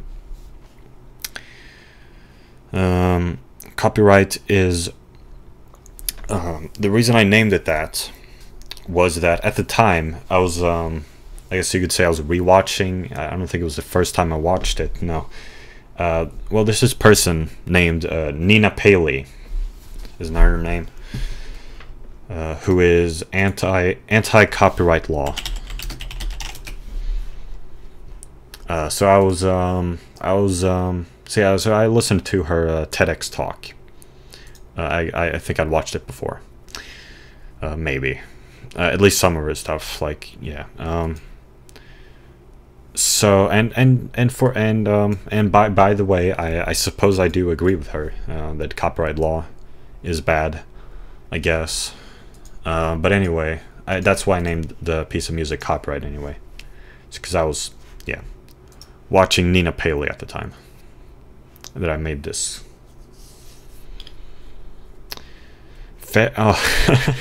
Faraday's Descent.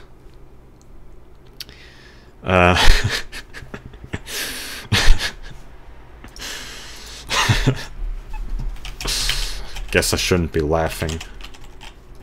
Well, whatever. I'm just whatever.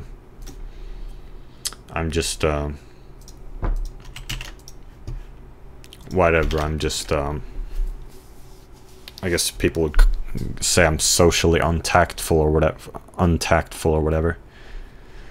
Yeah, so this guy, Faraday Speaks, made a video named My Descent into the Alt-Right Pipeline. It's not that I disagree with the video. I guess it's alright. But yeah, I was watching that. I watched that at the time. This Faraday Speaks video about my descent into the alt-right pipeline. By the way, he mentioned Destiny in it. He mentioned that Destiny was one of the people who helped pull him out of the alt-right pipeline. So yeah, I was just watching that at the time, and decided to name one of my... Oh, I have given it a dislike, though. For some reason. Oh my god. I left an edgy comment on it. This video made me realize that I have no empathy, I commented. This is not true. What the hell am I talking about? Of course I am. Of course I have empathy. Whatever. I gave it a dislike, though, for some reason. There was something about the video I disliked. Probably started crying it in her or something.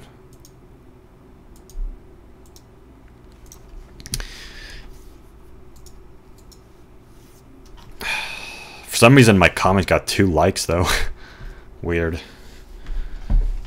Oh, this video does indeed have quite a few dislikes, though. Quite a few. What's that? How much percentage is that? Dislikes. Let me see.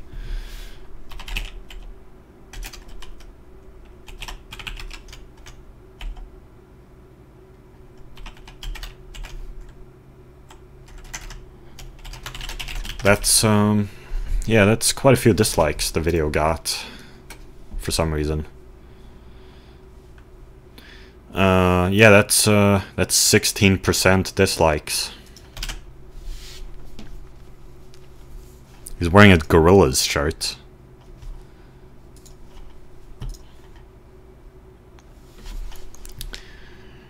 Yeah, so I just happened to be watching that video at that time and named a piece of music after that.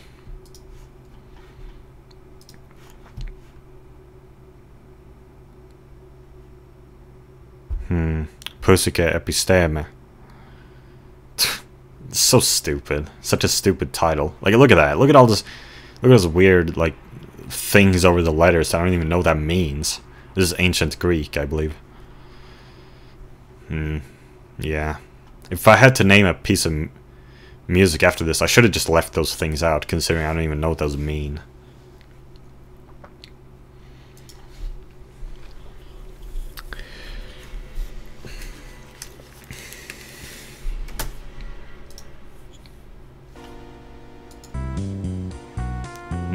Right, this one. I should mention also, at some point around this time, I started posting my music to Reddit. Right, I don't think I'd started yet, but I do remember posting this one to some thread in r/music theory, and people replied saying that they liked it. Yeah, it's weird. Sometimes people say they like my music. It's weird. What does Pussycat Episteme even mean? I don't remember. I think it means natural, like, I think it means like physicians, like medicine. Something like that. Knowledge of nature.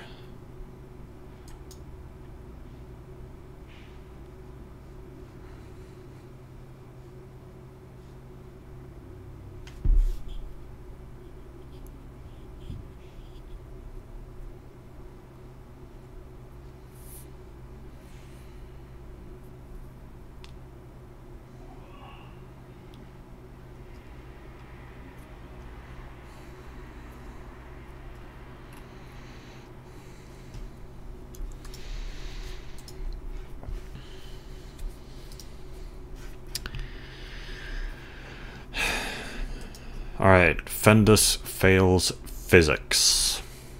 Alliteration is awesome. That's a Zidnaf reference, by the way.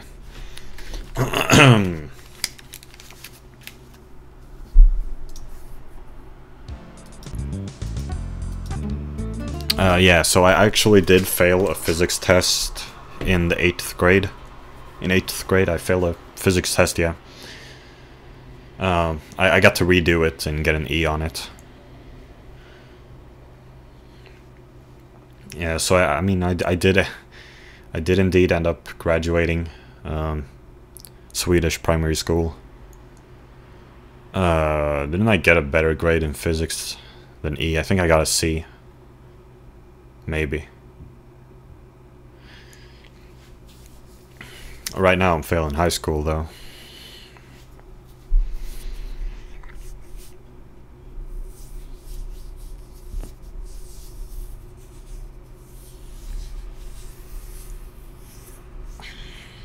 Oh yeah, so this one. Fender's Fit. Oh, here, let me listen to this.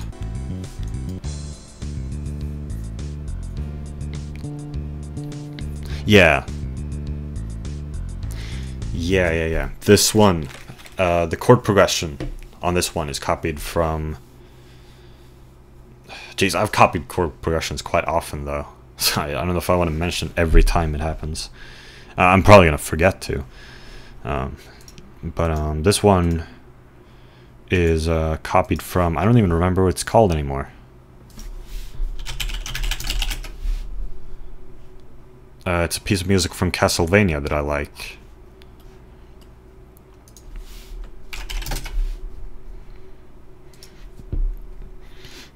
Oh yeah, Stalker. I copied a chord progression from Stalker for this piece of music, Fendus Fails Physics.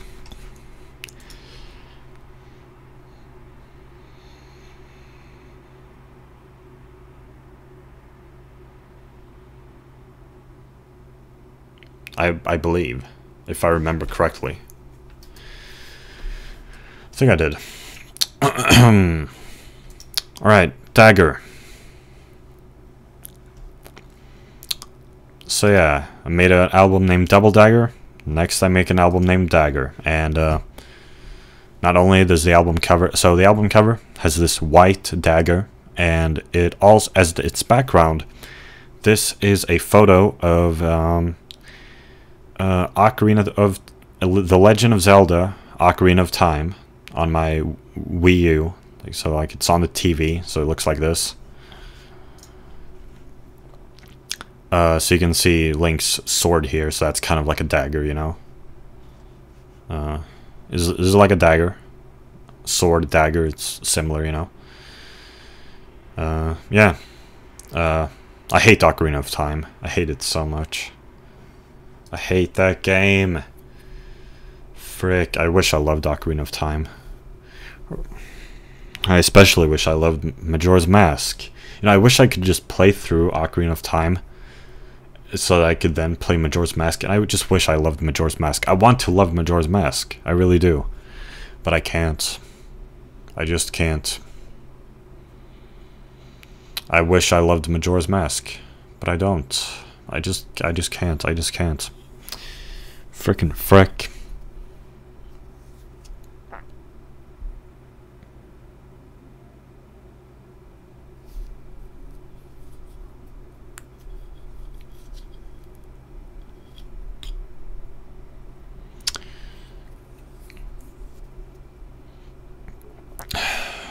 Descend 81 AP. So yeah, I just took 80 AP and made it +1, 81 AP. Excellent Orbit. This is just because this game, Mario Kart Super Circuit, was on my mind at the time. Just, you know, I wasn't playing it, but it was just on my mind, and so I thought Super Circuit. What's another way to say Super Circuit? Excellent Orbit, I guess. Contact number on slip. That is a reference to Papers, Please.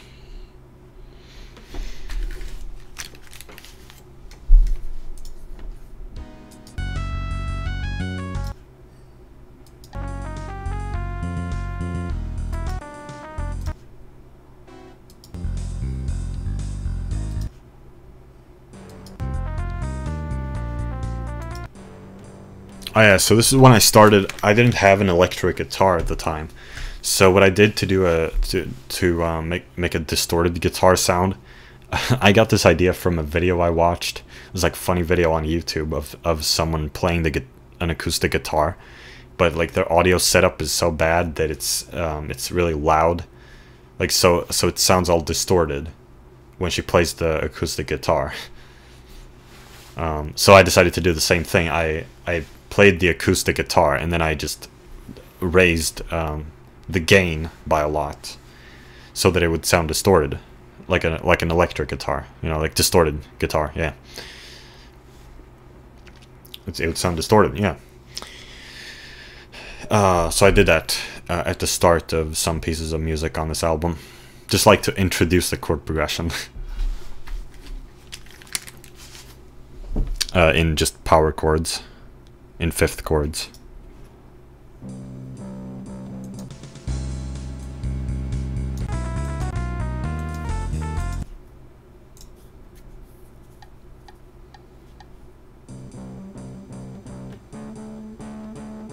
Alright, so,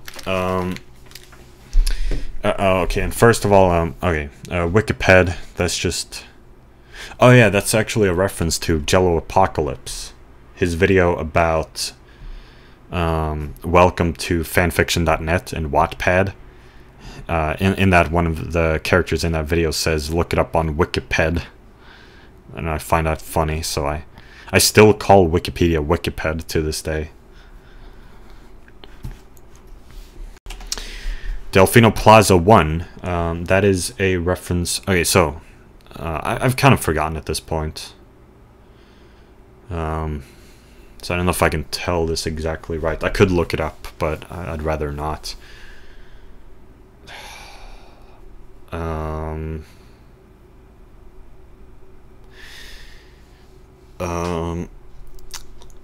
So I think...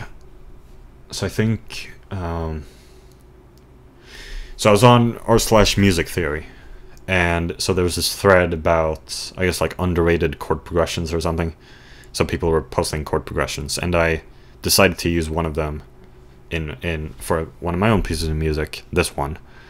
And I believe the person who posted that chord progression was named, I don't remember, I think he was named Delfino1, maybe. So like DelfinoOne. Maybe that was his name, or maybe _ONE. I could go look it up, but I'd rather not. So I just decided to name this piece of music Delfino. I believe Delfino was, and 1 was in his name. So I decided to name this piece of music Delfino Plaza 1. You know, because Delfino Plaza is an area in Super Mario Sunshine. And then I made a Delfino Plaza 2, which had no relation to what I was just talking about. I just wanted to, because I named a Delfino Plaza 1, I decided to make a Delfino Plaza 2.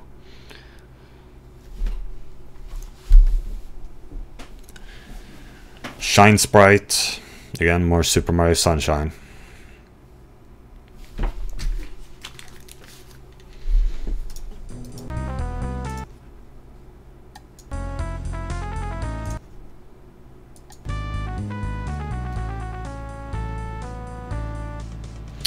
Okay, so who shot what? There's a clip which plays at the beginning, in the beginning of the song.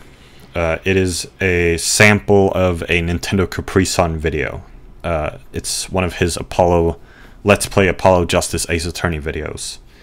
In which, so there's this testimony in the Magnifi trial, which is named Who Shot What? And so Nintendo Capri Sun's like, you can hear it in the piece of music. He's like, who shot what? Sounds like the name of a song. So I sampled it and I named this piece of music Who Shot What?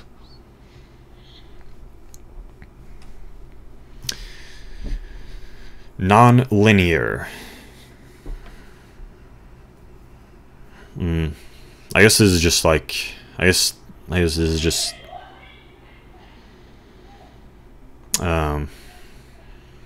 I guess this is just something I got from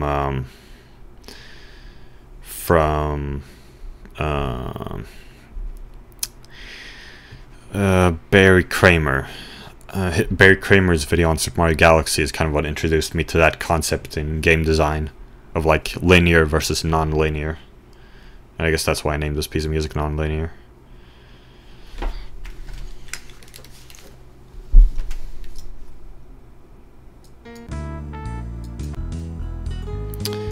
Yep, and this one had a really long guitar melody. I mean, I've made way longer guitar melodies in pieces of music now. Like, I've made like an 11 minute and 15-second approximately piece of music, which has like 10 minutes of guitar melody. But this was a lot at the time. You know, it's like 3 minutes or so of me just improvising on the guitar.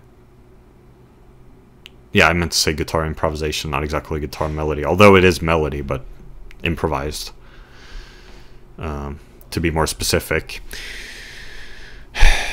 And this one also has a bunch of guitar improvisation.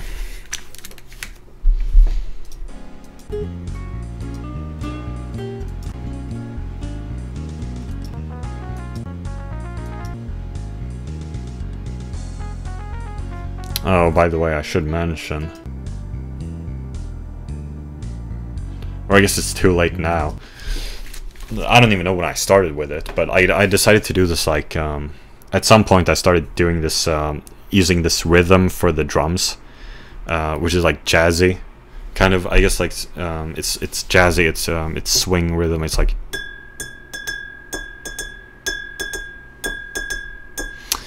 and you know, I've listened to a fair share of jazz myself, and that rhythm does indeed seem to be quite common on the drums, although I think they mix it up sometimes though, and play differently sometimes, but that rhythm is pretty common though. So yeah, I don't think they play that rhythm the entire time. Sometimes it sounds like they're doing different stuff with the right cymbal, but yeah, that's the extent of jazz drumming that I know anyway.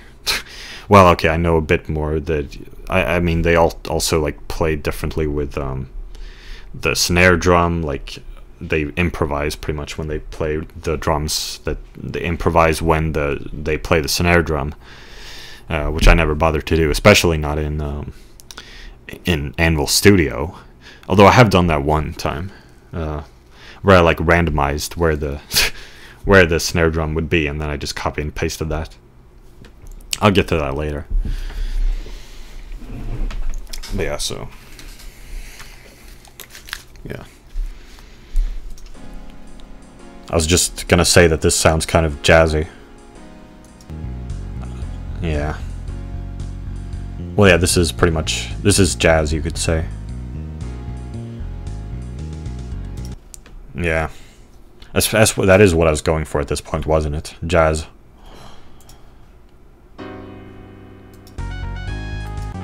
Not this one though, but like these two, I guess, are like trying to be jazz, I guess.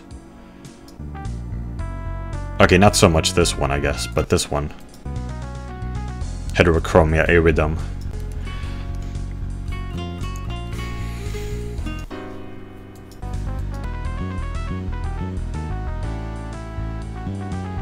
Oh, actually, this one is kind of jazz too, as well. It actually uses a different rhythm. I saw both of these on Wikipedia, I guess. So this one uses like an inverted rhythm, where it goes like.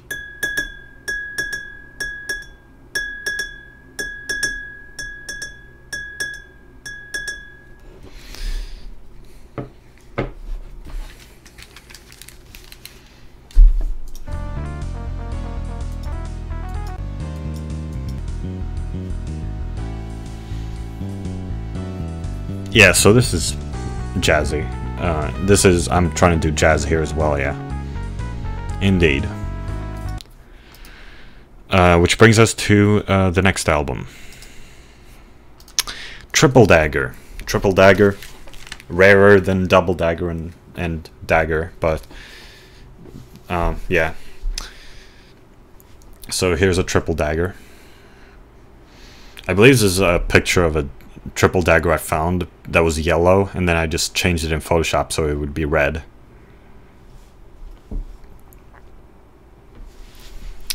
So this one really tries to be jazz. This entire album is jazz. I'm going for jazz here. This is intended to be a jazz album.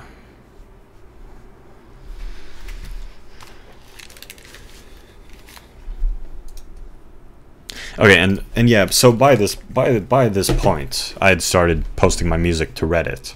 I was posting every one of my pieces of music on Reddit, starting with, I believe, Delfino Plaza 1. So all of these I would post to this one subreddit. I don't think it exists anymore. There used to be a subreddit, or like maybe they just moved. Well, I remember they did move, or like changed up their subreddits quite a lot, but I think it doesn't exist at all anymore. Or actually, I think it does, yeah. Or I think it's like, maybe you can't post to there anymore, or something, just whatever. But I was posting all of my music, all of my pieces of music to this one subreddit, and yeah, I just wouldn't stop. And people said I couldn't take criticism because I kind of responded. Well, they just don't like how I talk, I guess, or because when I go back and look at that, I mean, maybe I was being a bit. I wouldn't say I was being rude there, though, like they were saying I was. So yeah, just another case of, yeah, people dislike me. Indeed, they do. People dislike me. I wouldn't say I was rude back then. Oh, there. Yeah,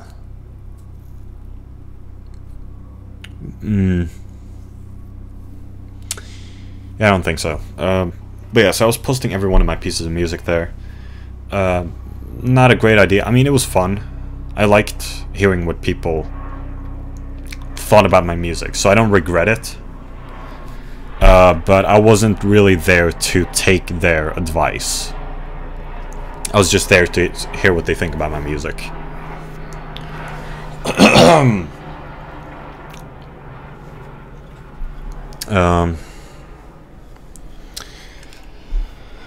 So yeah.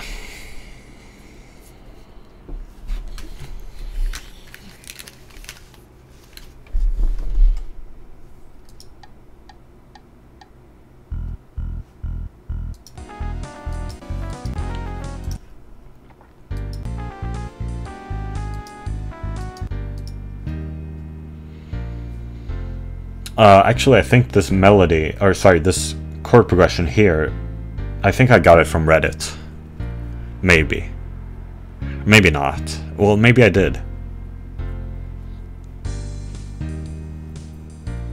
I think I did.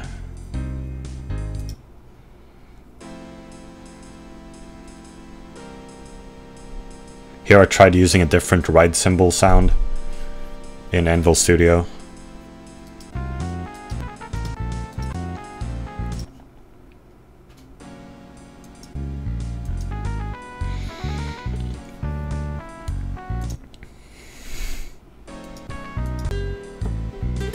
Oh yeah, so Great Rye here. It reuses the chord progression from Mean Dilemma. But what it does is that at first it uses the same chords as in Mean Dilemma, but then it makes them jazzy the second time.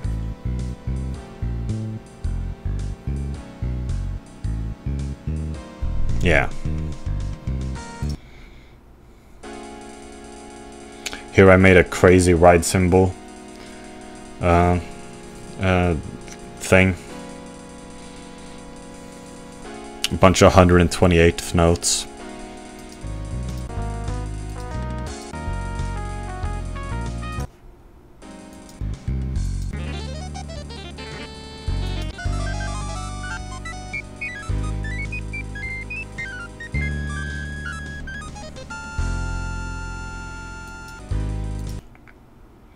So yeah, so about the titles here of the pieces of music here. So I made they're not in order, but there are 3 pieces of music involving wheat and 3 involving rye. So there's a wheat and there's a rye. There's a lesser wheat and there's a lesser rye. And oh wait, never mind. Oh yeah. I know now. There's also a great wheat back here on Hello New 2. And there's a great rye and there's a the Liberator in the wheat, and there's the Liberator in the rye. The Liberator in the rye is a reference to the book The Catcher in the Rye. Yeah, The Catcher in the Rye is kind of like a... The Liberator in the Rye is like, you know, Liberator is kind of like an antonym of Catcher. Yeah. By... What is the name of the author? L.D. Salinger?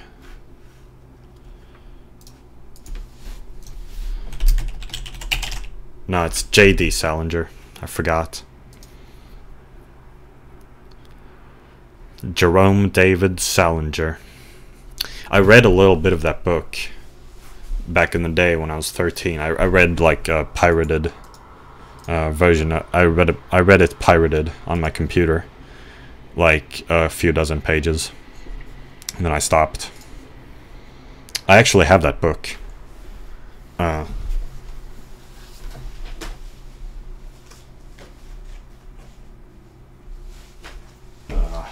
Somewhere in my room, but I haven't gotten around to reading it. I remember it being slightly interesting back when I read it.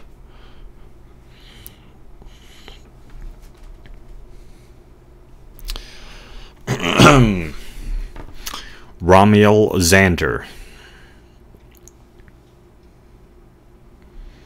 So this one is this one I composed in GarageBand.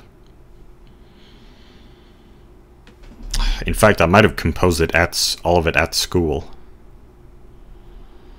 I remember being in school and yeah, I just started gymnasium.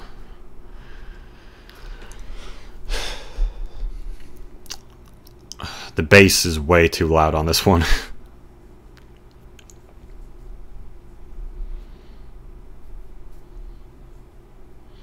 But yeah, it is. There's lots of improvisation on this one.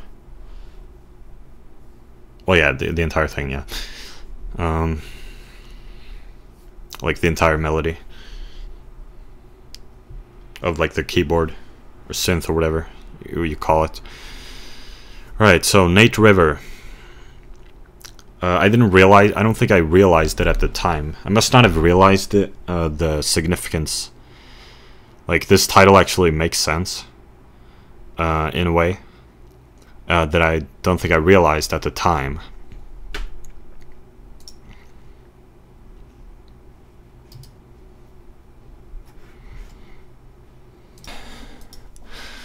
Alright, so, Nate River is the name of one of my favorite anime characters. This piece of music is the first... is my first piece of music to use to have the electric guitar that I'd just gotten for my birthday at the time.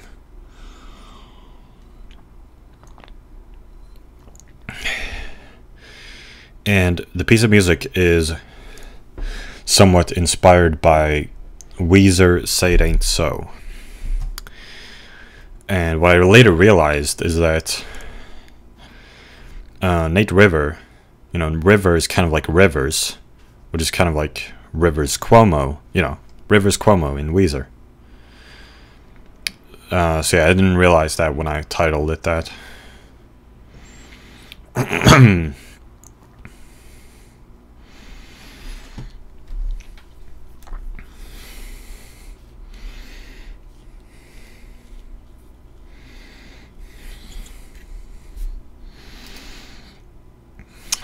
So, next album, Elytra. Elytra, it's an item in Minecraft. Elytra is a part of, well, it's like the outer like thing on wings of like, I guess, insects, and including beetles. This is a picture I made in art class. And here is a beetle, specifically a Goliathus albosignatus. So yeah, this is the album cover, and so I just decided to name it Elytra. Because, you know, and a beetle is in the picture as Elytra.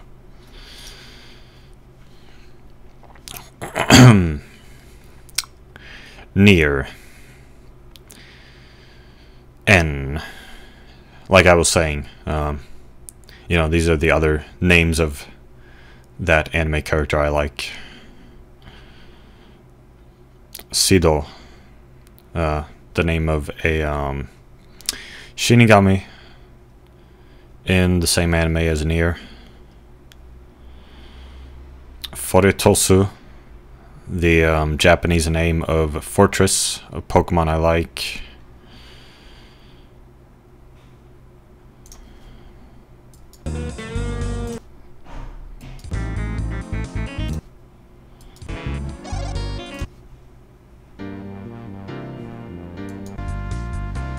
So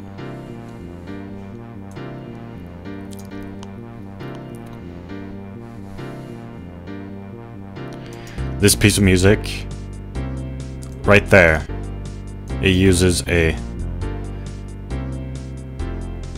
chord progression which I got from the Game Over music in Super Mario World.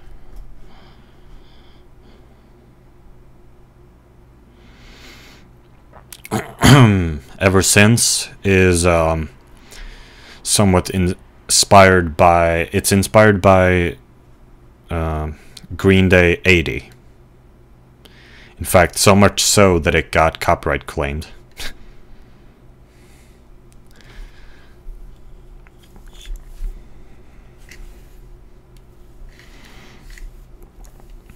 But it does use a different melody and also different chords.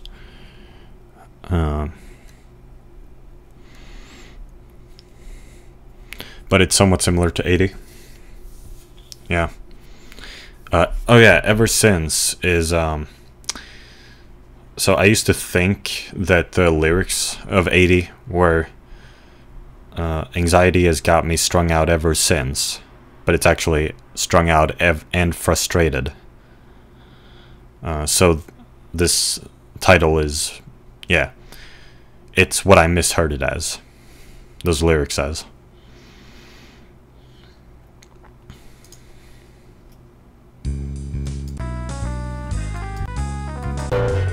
So this is weird. Well, this is just wrong. Autumn inhibits. So I guess this is stupid. So I added like this little jazz part at the end of this one.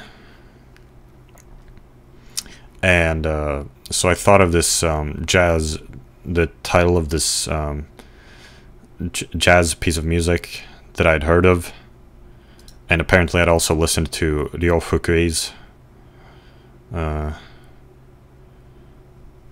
version of it, cover of it. You know, his version of Autumn Leaves. Apparently I'd listened to it because I had listened to that album, yeah. But anyway, Autumn Leaves, and I just, that's jazz, and I just changed leaves to inhibits. Yeah.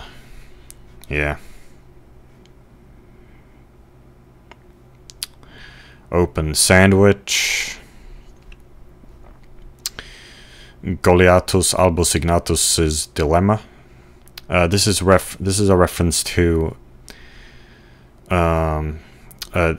the hedgehog's dilemma, which is a thing which is talked about in Shinseki Evangelion, one of my favorite anime. So I decided to, instead of having it be a hedgehog's dilemma, I made it Goliathus Albosignatus's dilemma. And this one, what I tried to do here was I took the drums of that piece of music that 8-bit music theory said had a clave rhythm. I took those drums from that piece of music in Super Mario Land 2, sampled it because I liked that that percussion. and I sampled it, tried to have it in my own piece of music here. The problem is I suck at making music, so it goes out of sync. And the title is a reference to Barry Kramer's video about Super Mario Galaxy, where he says, Mario in space, which we already did on Mario Land 2, but shush. So I took that Mario Land 2 but shush part, Mario Land 2 but shush, Barry Kramer, because I sampled Super Mario Land 2 in this piece of music, but shush.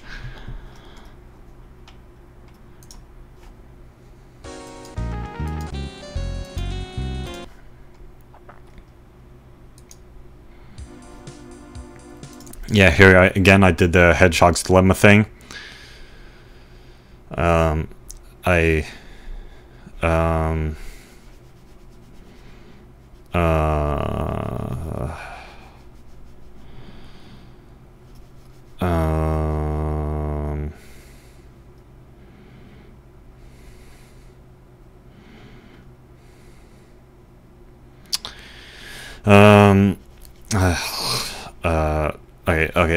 Yeah, Hedgehog's Dilemma. So I did, again, one of those things, but I did pick the Nova Zelandia's Dilemma. Yeah. And here's Gravitational Dilemma. I hate this, this part of my life. It's named Gravitational Dilemma because I was feeling, how do you say, socially rejected. So that's what it means, gravitational dilemma, like, where do I gravitate socially? It was like a dilemma, you know. Didn't know who to associate with socially. That's what it's referring to. Zele. Another Evangelion reference. The beginning of the piece of music is me playing the piano. I was just playing it one afternoon and happened to be recording it, and then I wasn't planning for it to be at the start of a piece of music. I was just playing it. And I'm playing... yeah, so there's this one piece of music by Green Day that I love named Dry Ice, which has a chord progression, A major, F sharp, or I guess maybe it's actually A flat major. Yeah, I guess it's A flat really. I just, all this time I thought it was A major, but it's actually A flat major, I think. But anyway, let's just say it's A major, F sharp minor, D major, E major. And I've played that on the ukulele in like a certain pattern on the strings, and then I played it in that way on the piano, and that's what this is here. Because the thing is, like, the way I played it on the ukulele made it so that I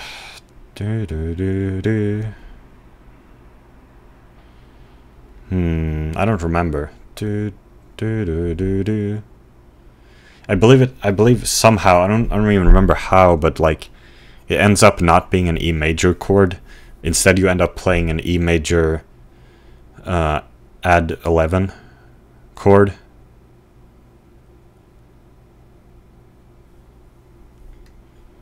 Yeah.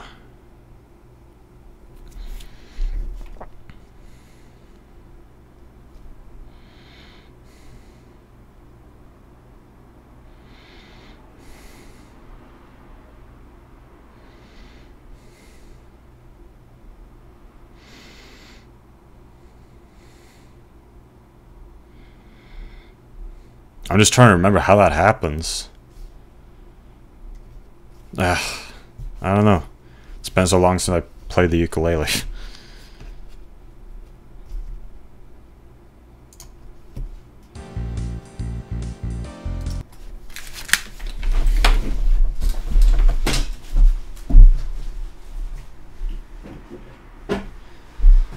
Let me get the ukulele out.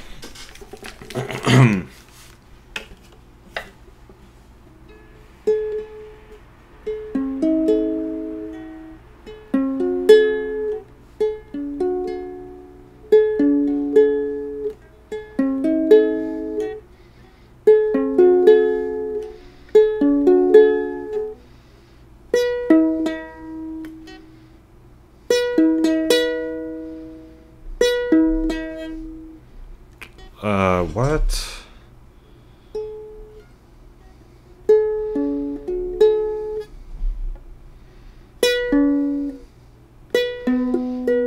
I don't remember how I played it to make it sound like that.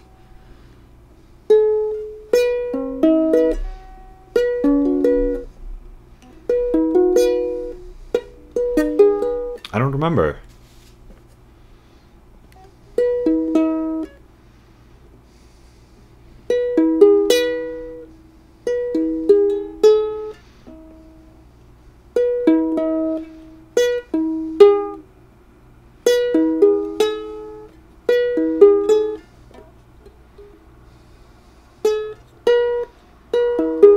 Oh, that's how. I get it now. I get it now.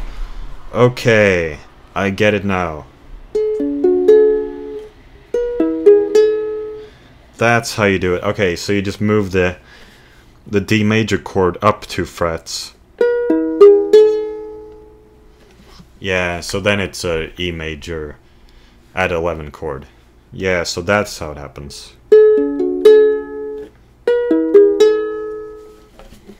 Yep.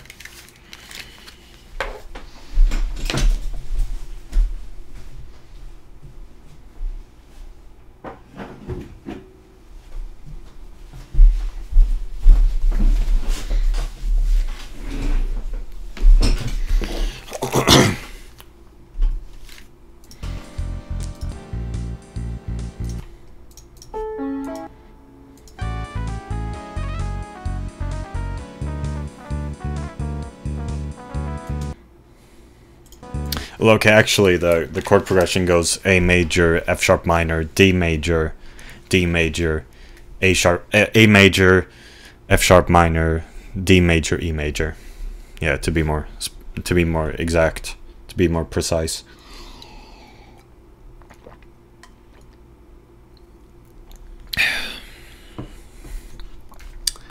So the next one, subjective morality. It also uses a chord progression which I got from a Green Day song. This time it's Westbound Sign. So it's well, okay, but I made the chords jazzy. But originally it was what would it be?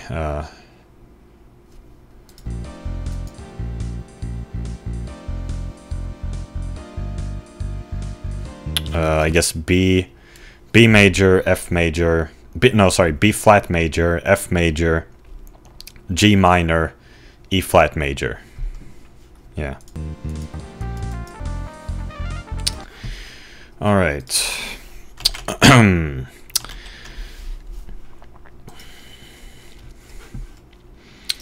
That is the end of Elytra. And this one I also finished. Just like Blanca Fundoma, I finished this one at the end of the year, at the end of 2019.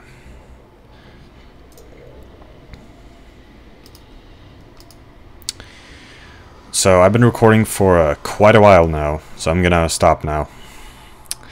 I will probably make another second part. Goodbye.